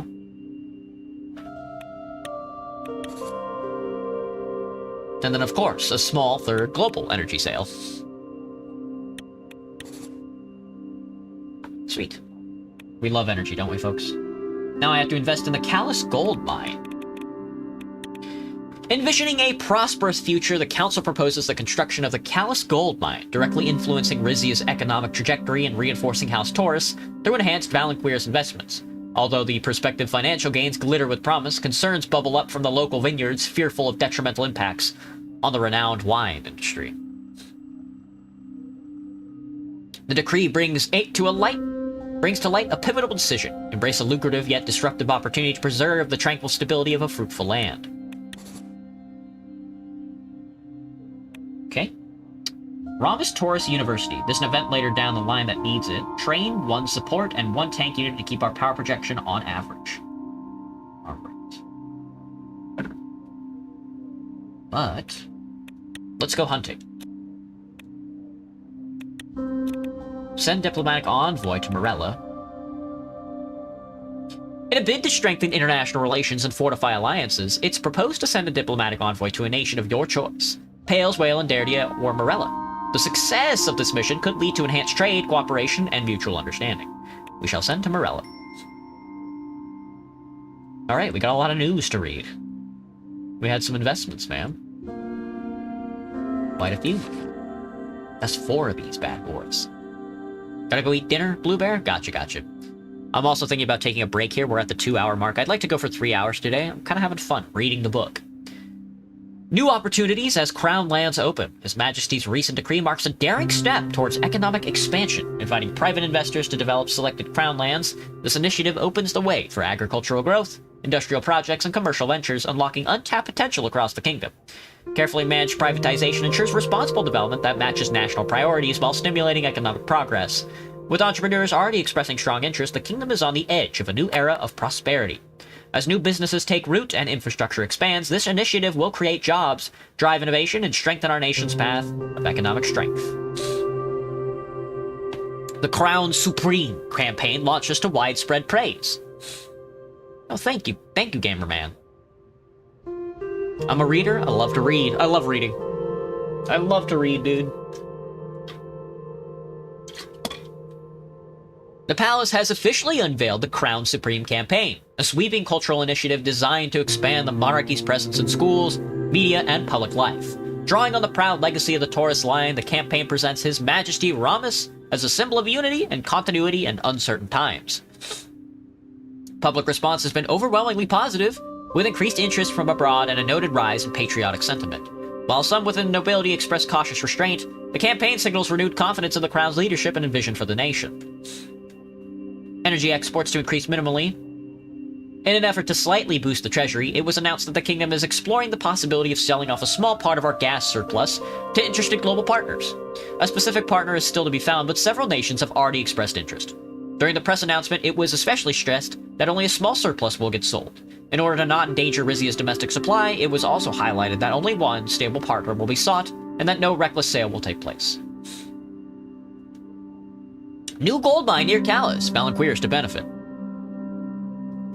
The palace has announced that the king has authorized the construction of a new gold mine in Valanqueers province to bolster local industry and increase the extraction of the valuable resource. Situated between Callus and Fort Mono, the project reflects King Ramus's dedication to stimulating economic growth for his home province. The expansion of gold mining operation raises intriguing questions about the untapped wealth hidden beneath the surface of the kingdom.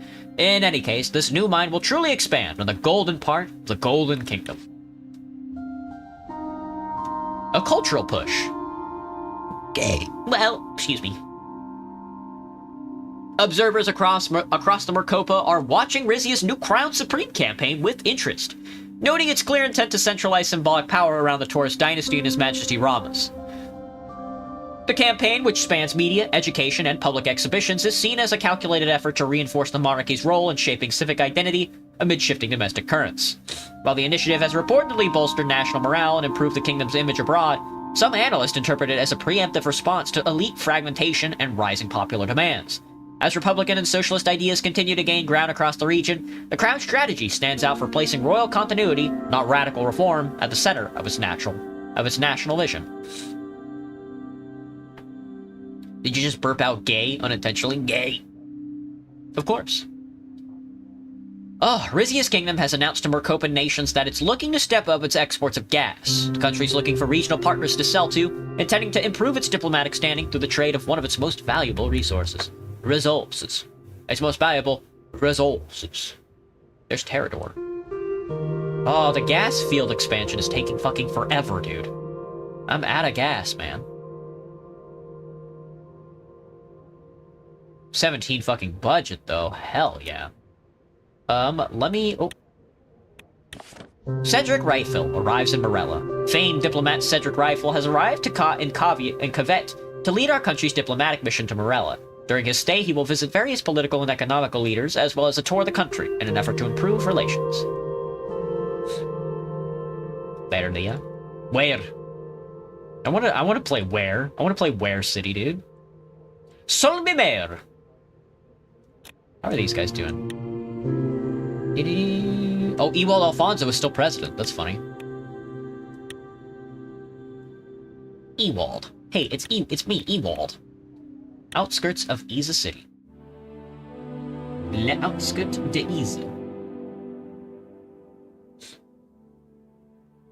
Do not use Rico's plans for his scapegoats. He is an idiot. Wow.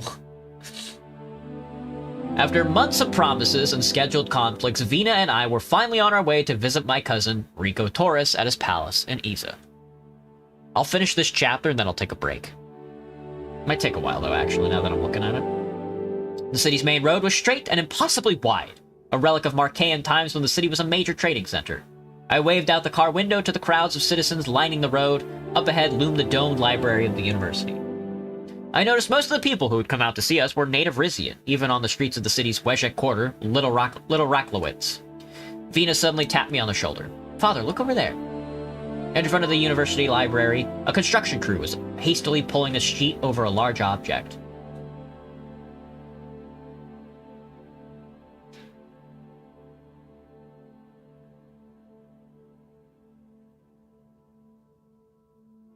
I want to see what's under that sheet.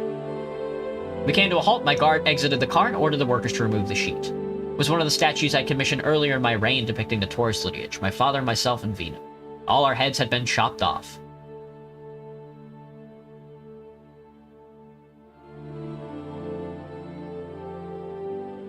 Looks like the good people of Isa are exercising their freedom of expression. You're not worried, father? Vina unconsciously put a hand on her own neck.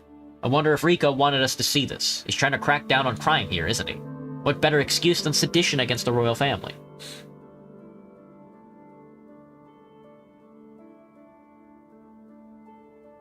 That's a good theory, Vina. You're as perceptive as your mother was. Thank you, father. Hugo's meeting is here tonight. Here too, right? Why do you think they wanted us here so badly? I have my guesses.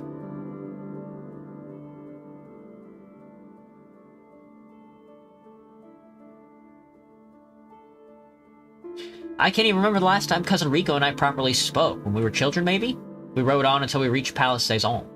Under Rico's stewardship, a formidable-looking iron gate had been constructed around the otherwise tranquil palace complex. His security led us through the Duke's residence, a blindingly white building with the flags of Rizia and House Taurus hanging from every window. It's the 2K special. A Waldo audiobook? Damn.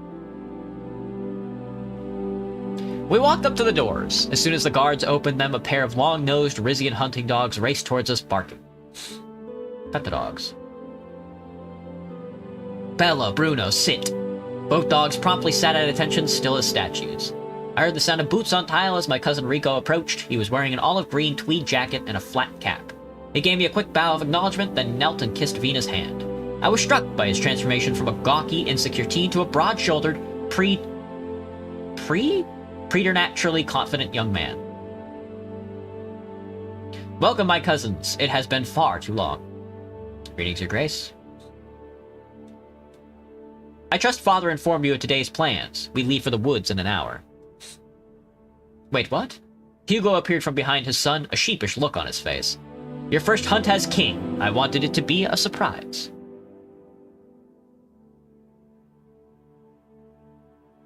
Let's go shoot something. As His Majesty proclaims, so it shall be. I'm already equipped myself. He turned around and showed us the KA-74 semi-automatic rifle strapped to his back. Hugo turned up his nose disapprovingly. Isn't that cheating? Boars are speedy bastards. You'd be surprised, Your Highness. He smiled rakishly at my daughter. We have outfits prepared for the two of you, and your choice of weapons, of course. That'll be the good old-fashioned rifle for me. Hugo smirked at his son. You see, boy? There are still real gentlemen in this world. I do wish I'd known about these plans. I never so much as held a gun before. Come now, I'll teach you. It'll be great fun. Inside, Vina and I quickly refreshed ourselves and changed into the hunting garb that had been laid out for us. We stepped out to find two waiting jeeps. Care to share a car with your old man? Hugo, shall we ride together and let the children catch up? I'll ride with Duke Rico. I have much to discuss with him. Rico nodded, and Aide held the door open, and we hopped into the first car. East of the palace, the landscape quickly turned hilly and green. We were entering the Brennus Forest Estate, a private hunting ground reserved for the nobility only. I turned away from the window to see Rico looking at me intently. You must already know what I'm about to say, Your Majesty. I remember a time when you were chomping at the bit to speak in front of Suamnia. Now you regard us as... them as criminals. I had no choice. I'm trying to avoid an international incident. Well, I humbly request that you try harder. Whatever you think of us, Suamnia didn't plan the Zeal attack. A light smirk formed on his face, though I can't say I wasn't happy to see those Wejeks get what's coming to them. Good night, Jack. Have a good one, man. Alaita, if it is said, so it is. We were all thinking it. The point is about your investigation into us will turn up nothing, about Waylon at least. But if you want this mess cleared up in time for Zeal to be returned, I think I can help you. How? The people in my organization are loyal to me, Your Majesty. Very loyal. If one or two of them were to confess to the attack, as a splinter cell acting independently of both Suamnia and the Crown, it'd solve both our problems.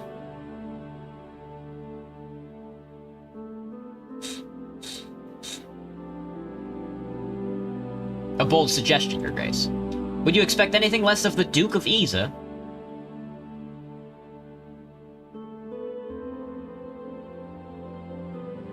I appreciate the gesture, but I can't condone this. Understood, Your Majesty. He winked. That's not code, Rico. Come forth with false suspects and I'll have your head.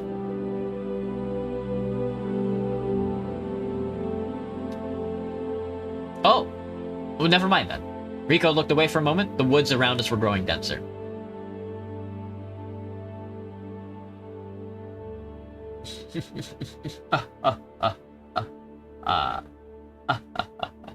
How are you faring as Duke of Isa, my cousin? Be honest. Rico eagerly turned back towards me. I'm sure you've been kept abreast of the situation here, Your Majesty.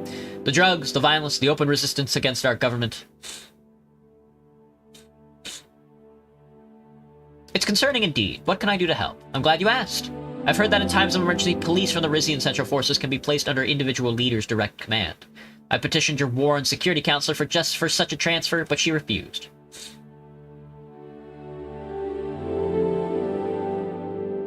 She made a mistake. The Brennus police cannot be counted on to help you keep the peace here. So you're using your family connections to go over her head. Well, yes, I don't see another alternative. You understand that the city is a bellwether for our house. If we lose it, we lose Rizia.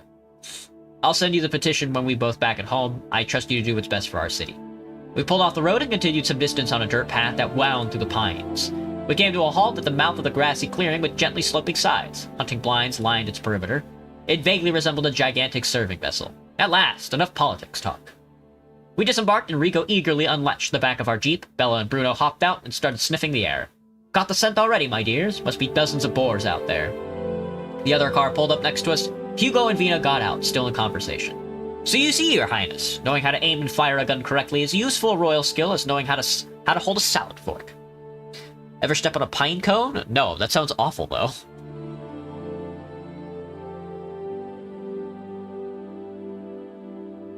I trust you two enjoyed the car ride. It's always a pleasure to get to know the princess better.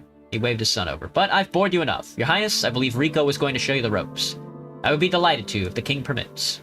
He extended his hand to my daughter. It's not my decision. Do you want to go with him, Vina? Yes, I'd love to. We didn't even get a chance to speak at the coronation. Hello, Vince. Vina took Rico's hand with a smile. He picked up their guns and walked her over to one of the blinds, dogs in tow. Hugo shrugged. The two of us it is, Your Majesty. An assistant handed me my rifle. It was a Rizian made, Dator 56, clunkier than the one I'd used in the military, but usable. Not as awful as stepping as a 1x1 Lego stud. Youch! I imagine, yeah.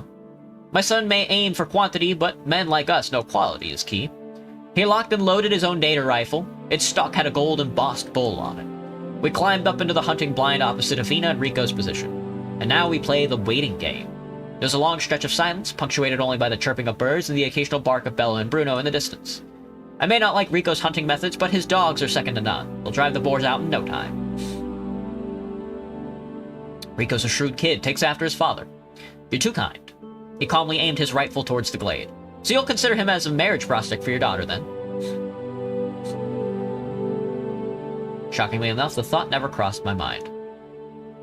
That is indeed shocking, Your Majesty. As you know, there are interests both inside and outside this country who seek to snatch Rizzi away from House Taurus. Hey, Brandon, what's up? Consanguinity wouldn't be my first choice either, but it's the only way to keep our family in power.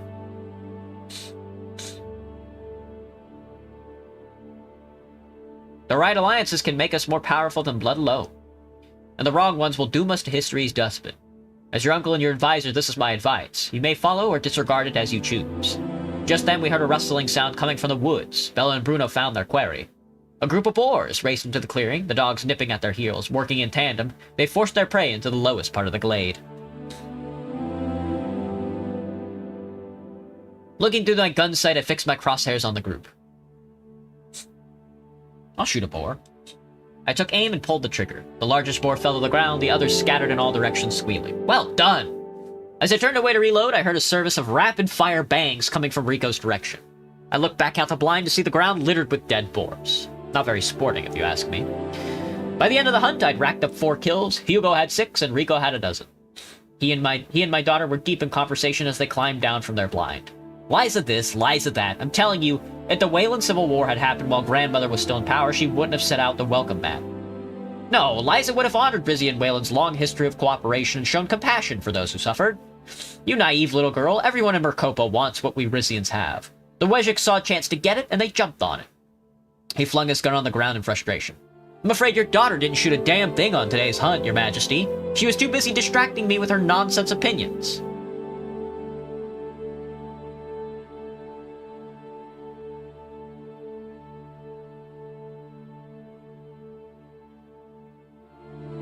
You've done well enough for all 4 of us. Congratulations.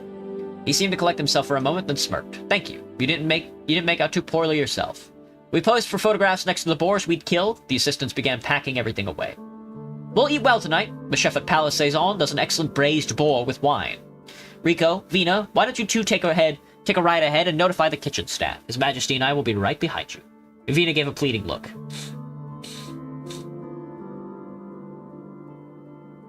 Why don't you go with your son, Hugo? I'll accompany the princess.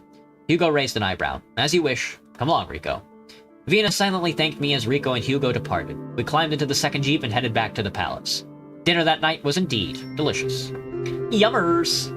Oh, Vogsland has a relationship update for us. They're now neutral.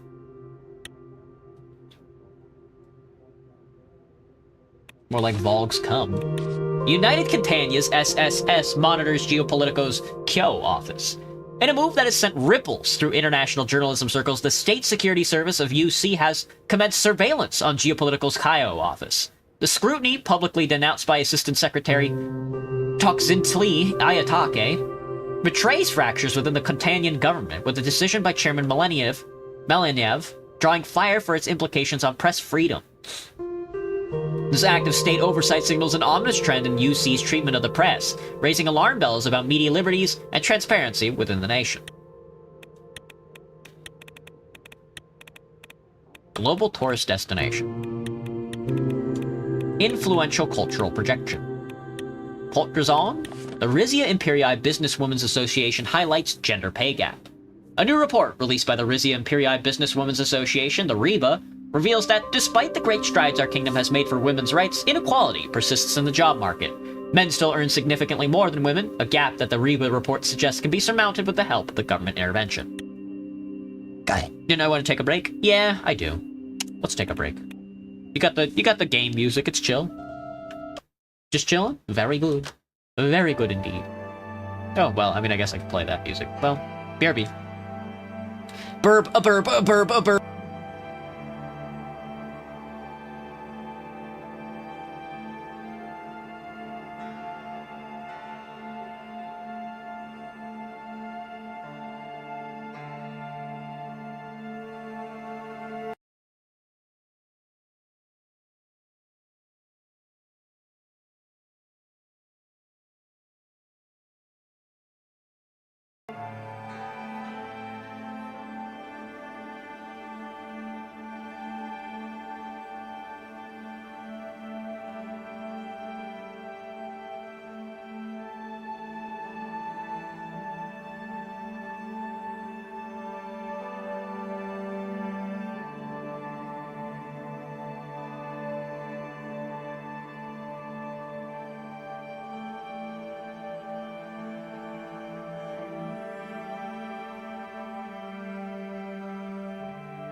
corners haunt a sage, and memories that never age.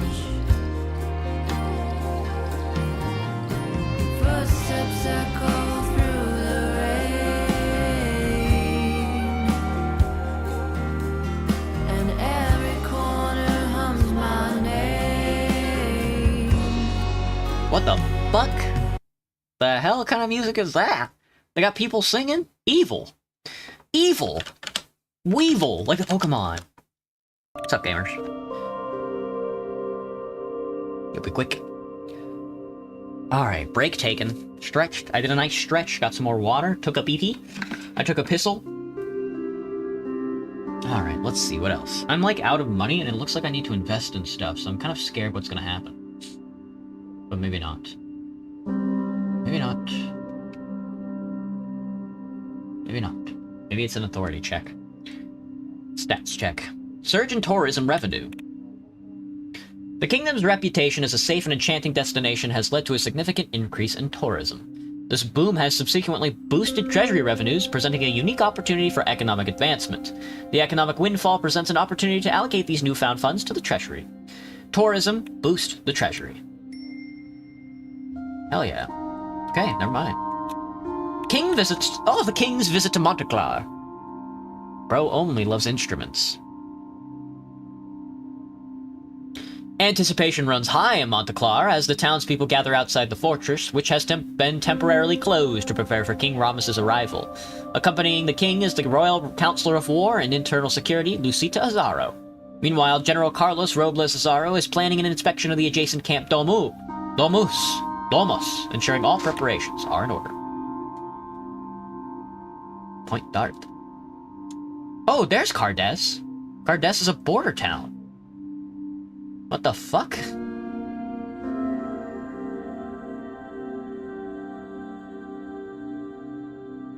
Found it. Royal visit to the Scarlet Kingdom. Ease a police transfer.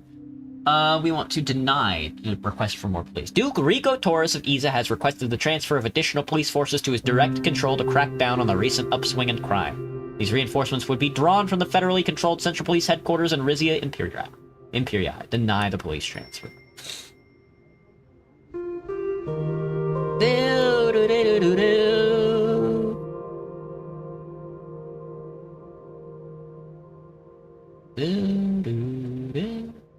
Sanctuary restoration, mining survey. Well, we're still doing outer mining surveys, yeah. Some of these mining surveys are gonna take a while, huh? Gold mine is now under... The Squirest gold mine is gonna take fucking forever, dude. But we got a little bit of money out of that,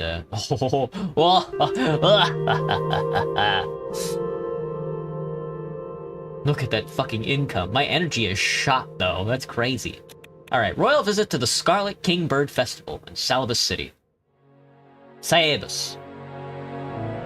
Every spring, the seaside town of Salabas celebrated the Scarlet Kingbird Festival. The vibrant, colored songbirds spent their winters in Xena, near the southern part of what used to be the Mozur Empire. Every spring, like clockwork, they flew back over the Gulf of Meridia to settle in Salabas. Their return was celebrated with music, dancing, and lavish banquets opened by speech from the reigning count or countess of Salabas. It was traditional for the king of Rizia and his family to attend.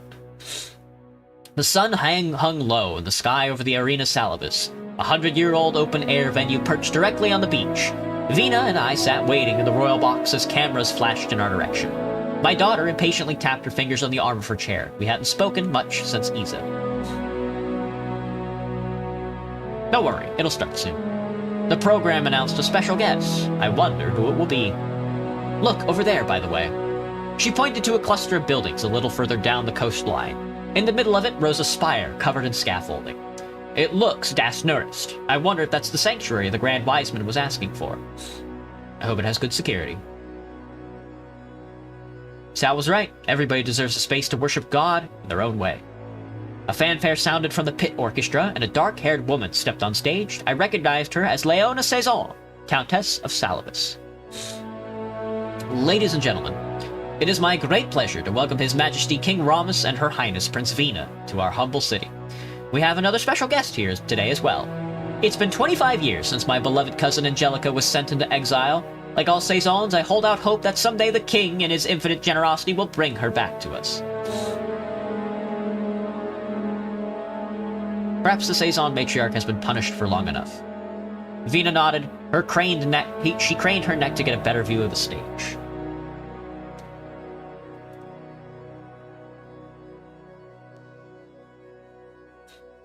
Today, we are graced with the presence of her child Manus, heir of House Saison, leader of the Rizian People's Party, and prodigal son of Brennus. The audience roared as Manus Saison got on stage. This was no longer the nervous young man I'd met in Port Trezon. He radiated confidence as he stepped up to the podium. Greetings, Salabines!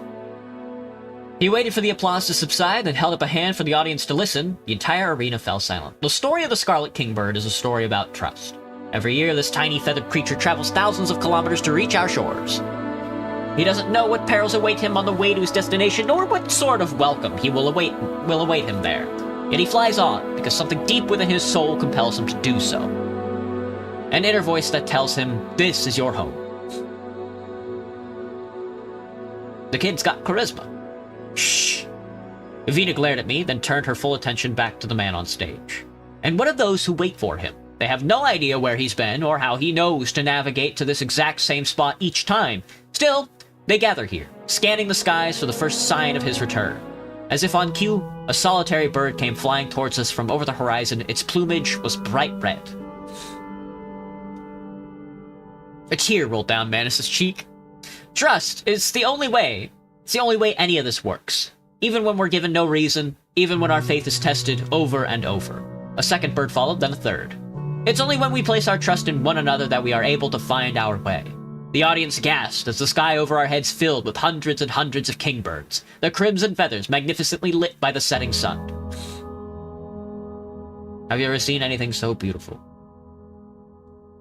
It's breathtaking. Vina sniffled. She had tears in her eyes as well. Once the sun had set and the birds had gone to roost, we made our way to the VIP reception in the neighboring pavilion. A big band was playing jazz music as Vina and I entered. We immediately found ourselves surrounded by local officials, celebrities, and members of the press. It was nearly an hour before I was able to sit down. Almost as soon as I parked myself in a chair, I noticed Manus Saison making his way over to me. Mr. Saison, a pleasure to see you again. Manus smiled and shook my hand. Actually, I've been hoping to speak with you for a long time. So why didn't you request an audience with me? He gave me a look that was equal parts hurt and puzzled. I did, through your Grand Vizier. The message must have gotten lost. But since we're both here right now, Your Majesty, I know what you and your family think of me, and I know that my position in government is symbolic at best. But I still think we have a chance to accomplish great things for this country. Alright, I'll indulge you. Tell me what you have in mind. Well, Your Majesty, I joined the House of Delegates because of Lucas Saison. Because my father's rash act of violence robbed Rizia of the peaceful transition it deserved. The rest of the RPP and I are in agreement. Our kingdom thirsts for reform. We can grant our people a voice without spilling a drop of blood. I won't change the system, but would work with him. The people have a voice. That's what the House of Delegates is for. Quite right, Your Majesty. With just a few changes, it can fulfill its intended purpose. I envision a Rizia where the concerns of commoners and nobles are given equal weight, where an elected parliament makes the laws, but the royals retain their status and influence. I know I'm taking a risk by suggesting this to you, but I believe that unless significant changes are made, we may be facing another uprising.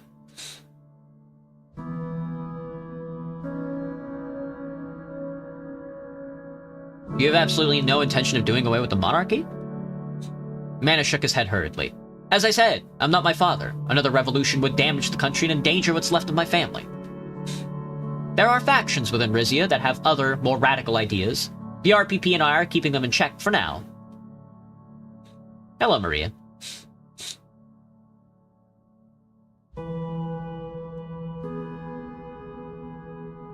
That's right, that's the right idea. Without an outlet for demands, they could become dangerous. I agree. I would never presume to tell the king how the country should be run. Just know that, should you choose to guide Rizia in a more democratic direction, my party is preparing to back you. How exactly would you back me? We will get the public on your side. When the time comes, they will embrace reform without hesitation. It would help if you implemented some of the decrees we've proposed. I won't change the system, but would work with them. Changing the entire system of government? We probably won't go that far.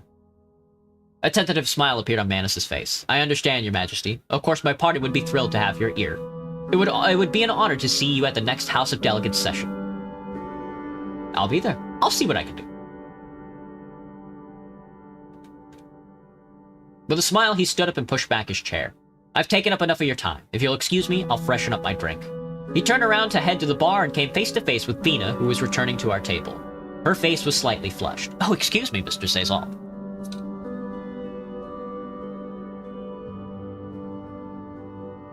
You had edible brownies, Cherry? I wanted to do shooters.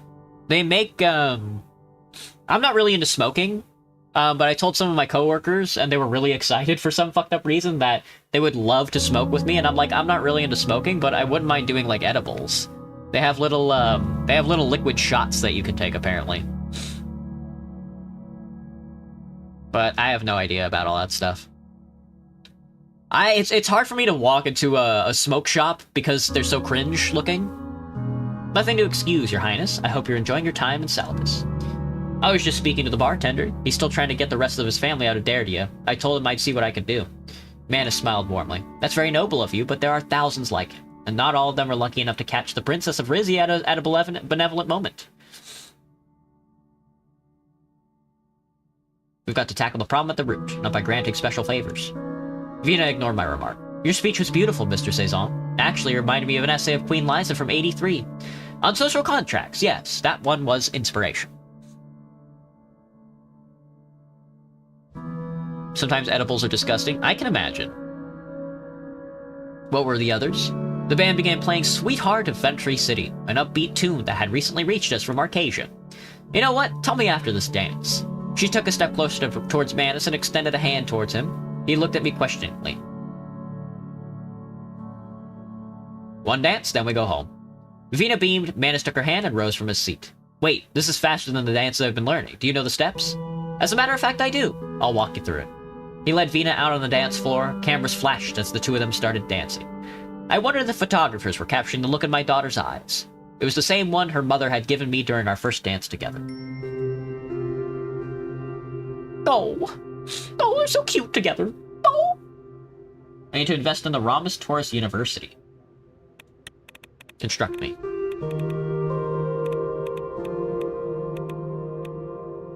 The Rhombus Taurus University. Oh, 3 budget, fuck. We decree the founding of the Rhombus Taurus University, a new beacon of higher education and research. This institution will be dedicated to foster the academic excellence, innovative research, and the pursuit of knowledge across a wide spectrum of disciplines. The establishment will also contribute to the defense industry research and production with its technical facilities. Furthermore, it will be equipped to prepare future leaders and thinkers who can contribute significantly to the nation's progress and uphold the intellectual heritage of our society.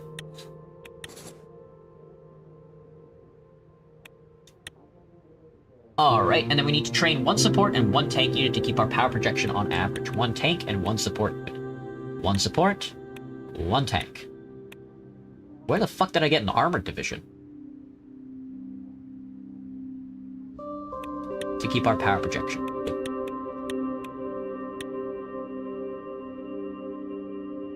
Very good. Very good. Very good indeed.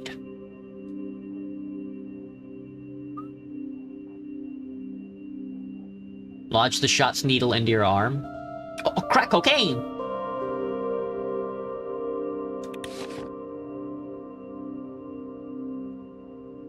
Oh, the shot of weed? The shot of, like, THC? That's so funny.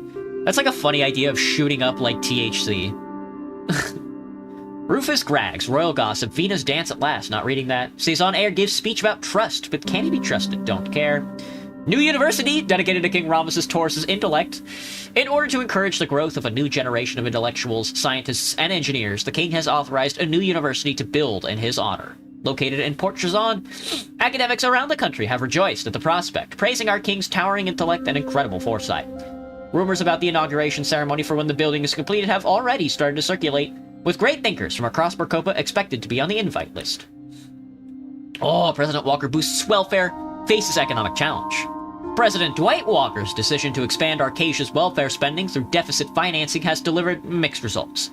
easing social unrest while driving the nation's debt-to-GDP ratio to a concerning 90%. Oh! I mean, you know you're running a fucking modern state when you have a 90% debt-to-GDP ratio. The move has quelled protests and boosted Walker's approval ratings, but it's also weakened public support for Charles Devrose of the Reformist Union. Critics raised concerns that the growing debt may limit Arcasia's ability to respond to future economic crises, placing long-term fiscal stability at risk. The administration now faces the challenge of sustaining social welfare programs while navigating the economic risks posed by mounting national debt. Oh, megalol.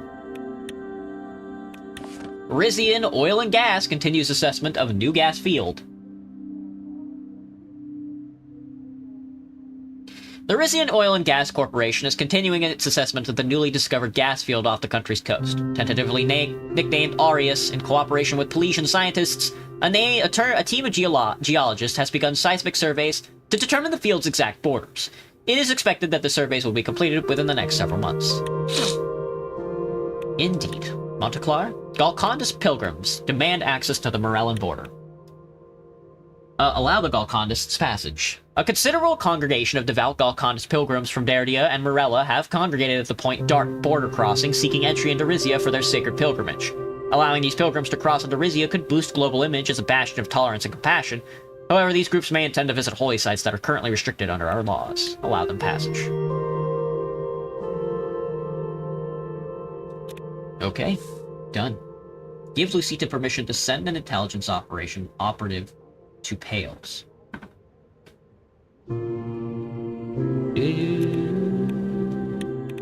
The court has heard rumors of rising discontent among the lower quarters. Complaints echo in village halls, market alleys, and radio corners. Nothing explosive yet, just a persistent sense that the public is no longer looking up to their rulers with the same regard. Some bread and circuses will take care of this.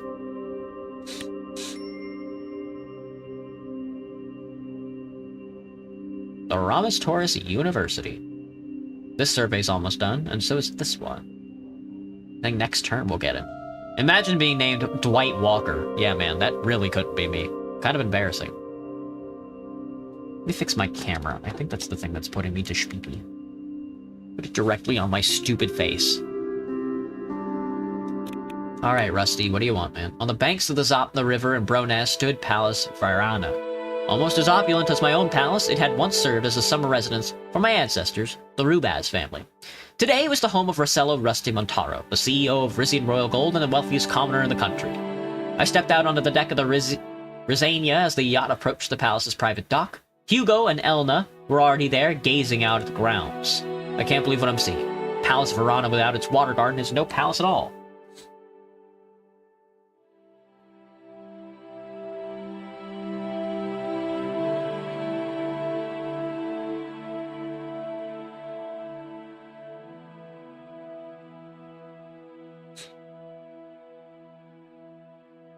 I think it's an improvement myself, but what do you make of this, Your Majesty? I looked in the direction she was indicating. The water garden, once a tranquil oasis filled with blossoming flowers and gently burbling fountains, had been replaced with a gigantic gold-tiled swimming pool. Remind me, how did a man like this take over the most powerful corporation in Rizia? He got an act for being in the right place at the right time. Legend has it, he worked his way up from the regional mine supervisor in a series of backroom deals and boardroom betrayals. Suddenly, a group of armed men exited the palace in single file. They positioned themselves at equal intervals around the dock. They followed us with their eyes as we disembarked and walked towards the palace veranda. As I passed the largest guard, I noticed he was wearing a badge that read, Palantor Security Solutions. Good morning, sir. He stared at me with a look of non-comprehension. There was a rustle behind me as Titus shifted his weight on high alert. Rusty rose from where he'd been sitting and rushed over to us. Antonin! Anton, that's no way to treat our royal visitors. The guard reluctantly bowed and stepped aside. Rusty ushered us past, shaking his head as we did so. I'm so sorry. You can take the guards out of Arcasia, but you can't, well, you know. The gold magnet's red hair was streaked with gray, but his eyes had a youthful mischief about them. He gestured towards a number of floral-patterned chairs that had been set out on the terrace overlooking the pool. On behalf of all of us at the esteemed Rizian Royal Gold Corporation, I do hereby extend my cordial greetings to your royal delegation. He trailed off with a grin. Heck, I was never one for formalities. Welcome to my palace, Your Majesty. It's a pleasure, Rusty. There you go. With your father, it was always Rossello, and this, Mr. Montaro, that. He turned to Hugo and Elna. Your Grace, Madam Treasurer, haven't had a sit-down with you two since the last gentleman wore the crown. Would you make a whole building out of gold despite knowing it's a very flexible material? I guess that would be like an awful decision, huh? My uncle gritted his teeth. You must mean my honorable brother, His Majesty King Valero, may he rest in peace. Now, Hugo, Rusty paid his respects at the funeral like everybody else. She shook Rusty's hand, he beckoned for us to sit as his valets brought over water and fresh fruit. So how's business? What's the occasion? Do you need an occasion to catch up with an old friend? I couldn't help noticing you've been crisscrossing the kingdom lately, and no royal tour would be complete without a visit to my modest little hideaway. Plus, you know, you did accept a big chunk of change from me lately. Thought you might want to come and meet your benefactor in person.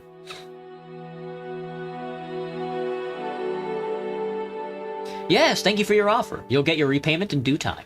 It was nothing. I know you and Miss Werner will put the cash to good use. A shame Her Highness couldn't make it. Too occupied with her latest beau. One dance does not a beau make. We'd appreciate it if you didn't speculate about Princess Vina's romantic prospects.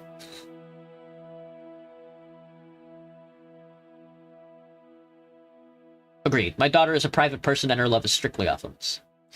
Please tell me what this meeting is about. We don't have all day. Well, alright. He sat back and unbuttoned the top button of his shirt. Gross. Now, as you know, I imagine he has like a big fucking tuft of hair underneath that shirt, man. Does Rosella remind you of a certain Family Guy? Is it Peter Griffin? Are you talking about Peter Griffin? That's funny. Does this Rossello figure remind you of anybody? Now, as you know, Rizian Royal Gold boasts a long, proud history of cooperation with the Crown. I intend to keep it that way. Glad we're on the same page. My point being, as a trusted business associate, there's something I need to bring to your attention. Feast your eyes on this. He picked up a piece of paper from the table next to him. It was a flyer with a few sentences written in both Rizian and Wezek. Supervisors at my mines have gotten word that the workers are holding after-hours meetings on the subject of unsafe conditions. Ah, the first step to unionizing. Don't know if I'd go that far, but the more employees put their heads together, the more dangerous their ideas get. Elena struggled to keep a pleasant expression on her face. Have there been any accidents lately? Anything that might have triggered this? Rusty snorted. Accidents have been part of this job since the dawn of time. Used to say you weren't a real miner until you were missing a finger. Did you ever work in the mines yourself, Rusty? Rusty slowly held up his left hand. His little finger had been lopped off at a second joint. Look, it's you, Cherry!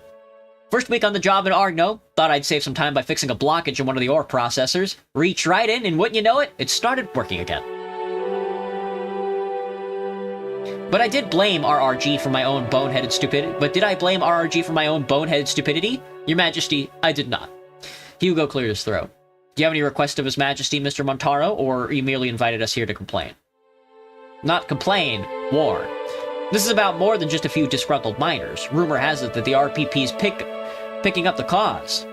Since when are you worried about the Rizian People's Party, Mr. Montaro?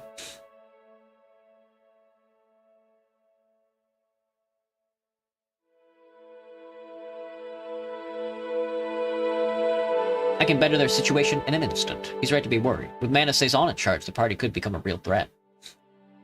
Not if we steer them in the right direction. If I'm right, they're about to propose a big new batch of workplace regulations, not just for RRG, but for everyone else. Will they make anyone safer? Doubtful. Will they be a death blow to our bottom line? 100%. How much revenue would RRG stand to lose? Hard to say. Implementing the regulations themselves would cost a pretty penny. And what do you think will happen if we pass those extra costs on to the trading partners? They'll hit the road faster than my first ex-wife. Elena raised her eyebrows. We've been seeing more global competition on the gold market, unfortunately, but for now our product is of high enough quality that Rumberg is willing to pay more for it. I don't think Cherry looks like Peter Griffin. Nah. If the price rises further still, I'd rather not admit it, but Mr. Montaro may have a point. Don't get me wrong, Your Majesty, my personal finances will be just fine. It's your revenue stream I'm looking out for here. Aren't most RRG miners labor hands from foreign countries? Would the regulations even apply to them? They're fixing to have it that way, yes. The folks pushing for these regulations, are a mix of labor hands and honest-to-goodness Rizians, with some support from the Sazons to boot. I see what they're going for, I really do, but giving them everything they want would set a dangerous example. A little extreme, don't you think? I agree we shouldn't impose more regulations than necessary, but investing in safer and healthier employees could lead to profit in the long term, foreigners included. We still have the Miftian International Trade Zone, don't we? The rules wouldn't apply to them. Well, that's the other thing. Sure, RRG isn't a direct stakeholder in the trade zone, but we're involved enough to be highly worried about Alma Sultania. A millennialist, First Prime Minister Morella, a pioneer. Millennialist, a dangerous figure. That's right, Your Majesty. Women's never picked up a chisel in her life, and she suddenly knows how to run the midst. She started calling for regulation over there as well, or worse, nationalism. Nationalization. Morella doesn't have unilateral power over the international trade zone. Rizia, Lesbia, and Vogsland all have a say.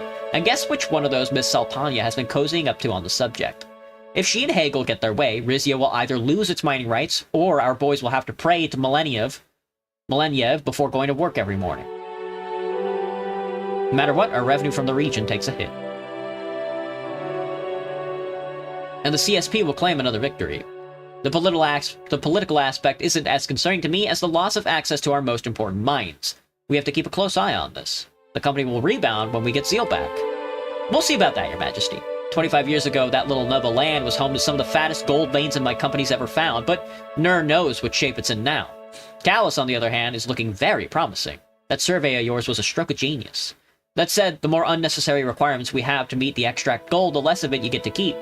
Rusty took a big bite of the watermelon slice. He wiped the juice off his chin. Look, I won't press the issue any further. Just hope you'll do the right thing if this ever lands in your lap. Who knows? If all goes well, I might be persuaded to sell you back the share of Honorable King Valero sold me. Elena pushed her chair back and stood up. I'm gonna recuse myself from this part of the conversation. Where's the ladies' room? Just inside. If you've never sat on solid gold toilet, you're in for a treat. A valet escorted Elna out. Hugo, Rusty, and I glanced at each other. What do you think of all this, Hugo? I think our friend Rusty here is perilously close to overstepping his bounds. He let out a sigh, but cooperation with RRG served King Valero well in the past, even after selling part of the royal stake. I take it it's a positive sign that Mr. Montaro is open to renegotiating the stake, and I agree that overregulation of our industries would hamper businesses, while emboldening workers to a dangerous degree. You're a smart man, Your Grace. You and I should go out for beer someday. Hugo looked like he swallowed something unpleasant. Thoughts on breadsticks? Yummy! Yes, beers. I would enjoy that. Give me a hint, Your Majesty. Is the crown on our side? I'm not going to make any promises one way or the other. He nodded unperturbed. Fine and dandy, Your Majesty. And don't forget, you ever find yourself low on crown funds again, the Bank of Rusty is still open. Elna stepped back onto the terrace. That was colder than I expected. I hope I haven't missed much. Hugo practically sprang from his seat. It's been a delay, but we must be headed back to Port Trezon. And here I was about to ask you to stay for lunch. So soon, Your Majesty. Don't worry, you'll be hearing from me. Not if you hear from me first, eh? See you, Rusty. I could see him cheerfully waving from the veranda as Hugo, Elna, and I stepped back aboard the yacht. God in heaven, man. God in fucking heaven. What a bastard. Whew. Erdmarg signals joining non-aligned movement. Oh no, dude! The Kingdom of Erdmarg announces a decisive pivot towards the non-aligned movement, marking a strategic diversification from its historical alignments. This move, seen as a bid to craft alternative geopolitical paths distinct from neighboring Rumber, challenges the prevailing influence of both Grace and the ATO. Coupled with the launch of an ambitious 10-year industrial development initiative, Erdmarg's potential realignment could have far-reaching effects on the global stage, particularly by offering a third-way approach amidst the polarizing politics of larger alliances. Surveying nears completion on potentially massive new gas field in West Antician. A gas field in the western Antician Sea could contain massive new reserves, according to a geologist source interviewed by Geopolitico. The Kingdom of Rizia and the Grand Duchy of Pales are still surveying the border of this recently discovered field with conclusive ownership, still yet to be determined. However, all signs already point to a resource of great strategic significance. The international community has its eyes on this developing situation. Erdmarg, right? Erdmarg, I believe, is, yeah. Erdmarg is, damn, tucked up right against Kingdom of Rumberg there, man. That's rough. The United States of Calrad. Calrad City. Salme Mayor.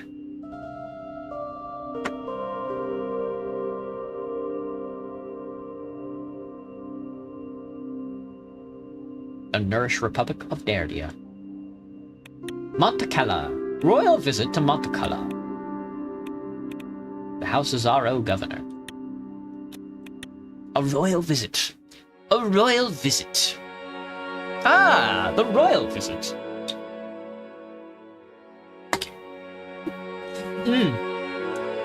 Damn. Alright, we're on turn 3, right? We're about to finish out turn 3. I think I'll call it after this last turn.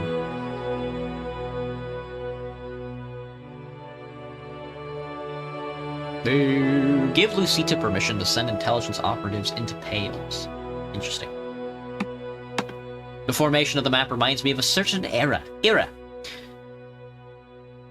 Which one? From anywhere in the city of Monteclar, you could look high into the hills and see the ruins of Fortress Azaro. Expanded and fortified over the centuries, it had served as a stronghold for the city's inhabitants from the early years of the Resonant Empire until its destruction in the War of Rizian Succession. Today, the ruins served as a symbol of Monteclar's resilience, and that of its governing house. Perhaps that was why Lucita had invited me here for a tour and private talk. For safety's sake, a wooden walkway had been constructed over the crumbling remains of the parapets. Lucita and I walked along it until we came to the northwestern corner. How do you like the view, Your Majesty? From here, we could look down into the valley where the provincial capital sprawled across the fast-flowing Alca River and up into the foothills of the mountains opposite of us. Hello, Jinx.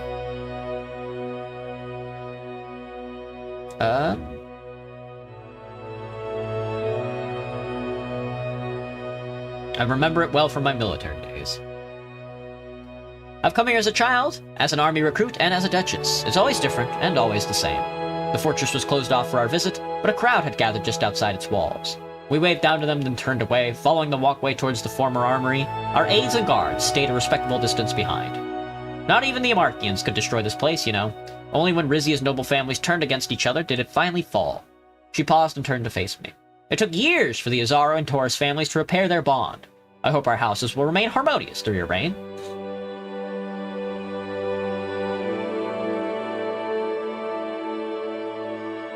Nothing means more to me than keeping the favor of House Azaro. It's great to hear you say that. Your father and mine were close, Your Majesty. General Today has told me that he felt to express his true opinions of the king with no fear of repercussions. Lucita bit her lip. She seemed uncharacteristically nervous. I'd like it if you and I had similar relationship. I want to have that relationship with all my counselors, Duchess. Nobody should feel like they have to hold back their opinions. Perfect, Your Majesty, thank you. She was smiling, but I registered slight disappointment in her eyes. Precisely your willingness to speak your mind that makes you such a valuable asset on the council.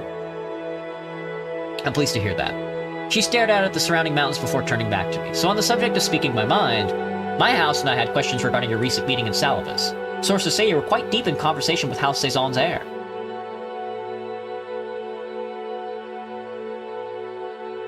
Speaking of repairing the bond between our houses, as you yourself said, Rizia can only be strong if all its royal families stand together. The Cezannes were never a royal family, just a group of merchants who fancied themselves higher than their true station. There's a game about captchas coming up? That's funny. You know, the entire house is still suspected to have ties to Arcacia. That isn't surprising. Arcacia has eyes and ears everywhere. They and their allies have spent the entire better part of the century trying to undermine us. All the more reason not to trust that man around your daughter.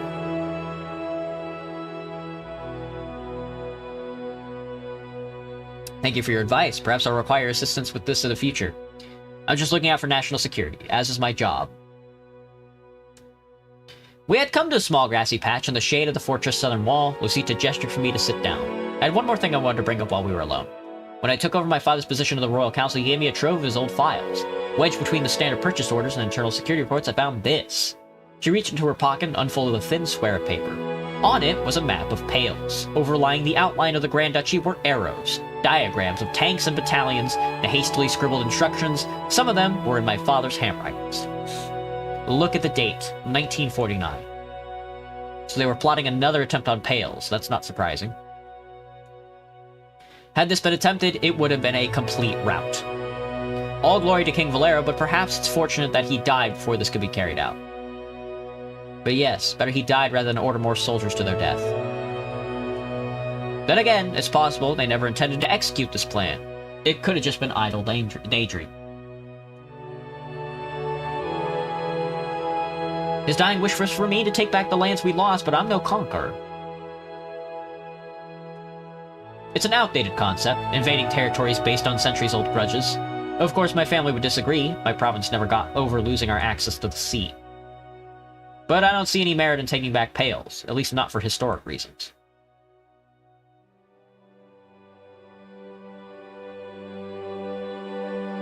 I trust your guidance, Duchess, but if there's a reason you think we should go to war with Pales again, I want to know.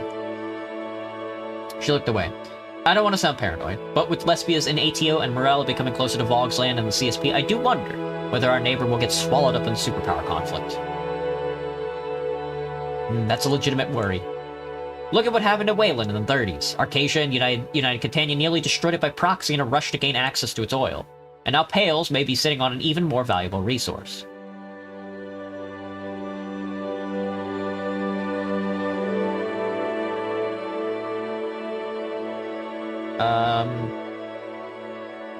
So you think we should conquer Pales for its own good?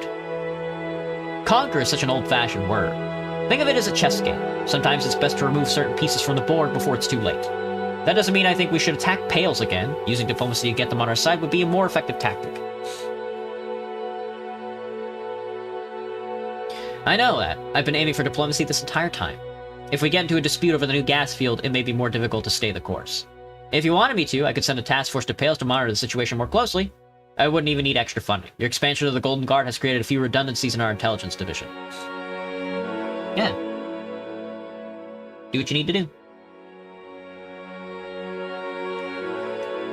Thank you, Your Majesty. She began standing up.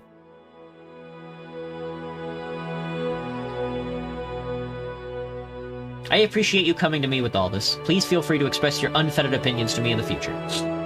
You can count on it. It's nearly 4. Let me show you something. She gestured to the stone wall behind us. A metal ladder led to the top of the small watchtower, now the fortress' highest surviving structure. Lucita scaled it in a matter of seconds. Follow her. From this side, we could see Camp Domu, the country's largest military training facility. It stretched far into the distance, with hundreds of barracks clustered around grounds that simulated all types of terrain. We looked down into the main square. A platoon of some 50 soldiers, mostly men, but a few women as well, was preparing for an exercise. Remember the code? A drummer to the side of the square beat out a complex rhythm on a snare. Long, short, short, long. That's an inverted wedge, right? The soldiers snapped into a V-shaped formation, narrow at the back and widening toward the front. Can't believe it. Very impressive. Still the best trained soldiers in South Marcopa. Another rhythm came from the drum, 2 rim shots followed by a rapid roll. Extended lines spreading out into the herringbone. Almost unconsciously, she started moving along with the soldiers, but as she put her left foot down, the section of wall beneath it suddenly gave way. She began falling backward. Grab her arm. I grabbed her arm and pulled her toward me to safety. She looked up at me surprised, breathing heavily. Let go of her. I released my grip on her arm. She stepped back from me and brushed herself off. It seems old habits die hard. Thank you, Your Majesty. She swiftly climbed down and told the guards it was time to leave. Adequate Foreign Intelligence Service. Ain't that just, man. Ain't that just. I do indeed have an adequate foreign intelligence service. Let's see. I've invested in everything I can this turn. Oh, the gas field survey reaches completion. The Rizian surveyor ships sent to assess the boundaries of the Arias gas field have returned to Calicobedes. Reported their findings. They've discovered that at least half the field lies within a 200-kilometer radius of the island, giving Rizia a claim to it. Our foreign ministry has contacted Polesian Duke Axel Reinhardt. It is expected a meeting will be arranged to discuss these findings of our country's next steps. This is a big one, man. Swordland enters economic recession despite its efforts. The shadow of recession has descended upon Swordland, marking a period of economic strife under President Ewald Alfonso's leadership reminiscent of Tarquin Saul's post-Civil War era. Despite Alfonso's aggressive pursuit of growth via new trade deals, his strategies are beleaguered by entrenched political opposition and a global economic slowdown. With analysts split on the recession's longevity, the pressure mounts on Alfonso to navigate Swordland out of economic peril before the end of this term, an endeavor fraught with uncertainty and the specter of history's judgment. Indeed. I'm gonna hit the continue button and get the autosave, and then call it a night. That's Chapter 2, Between Seas. Turn 4. Do-do-do-do-do-do-do. How's everything ticking up? Oh, water posts are already at half. I think those are... Yeah, it looks like the mining stuff is through. The square's gas field is like 2 turns away from being done. I have no energy. But 17 budget and 13. 13 go crazy with it. Turn 4? Yeah, that's good. That's good stuff. That's good stuff. Good night, Graham.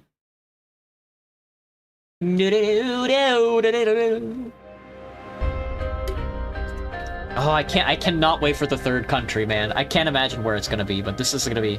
I'm so excited for it. I hope it's Galmland. Everything looks like it takes place around the Antician Sea so far, though. I'm hoping for a more inward into Marcopa, but we'll see how that goes.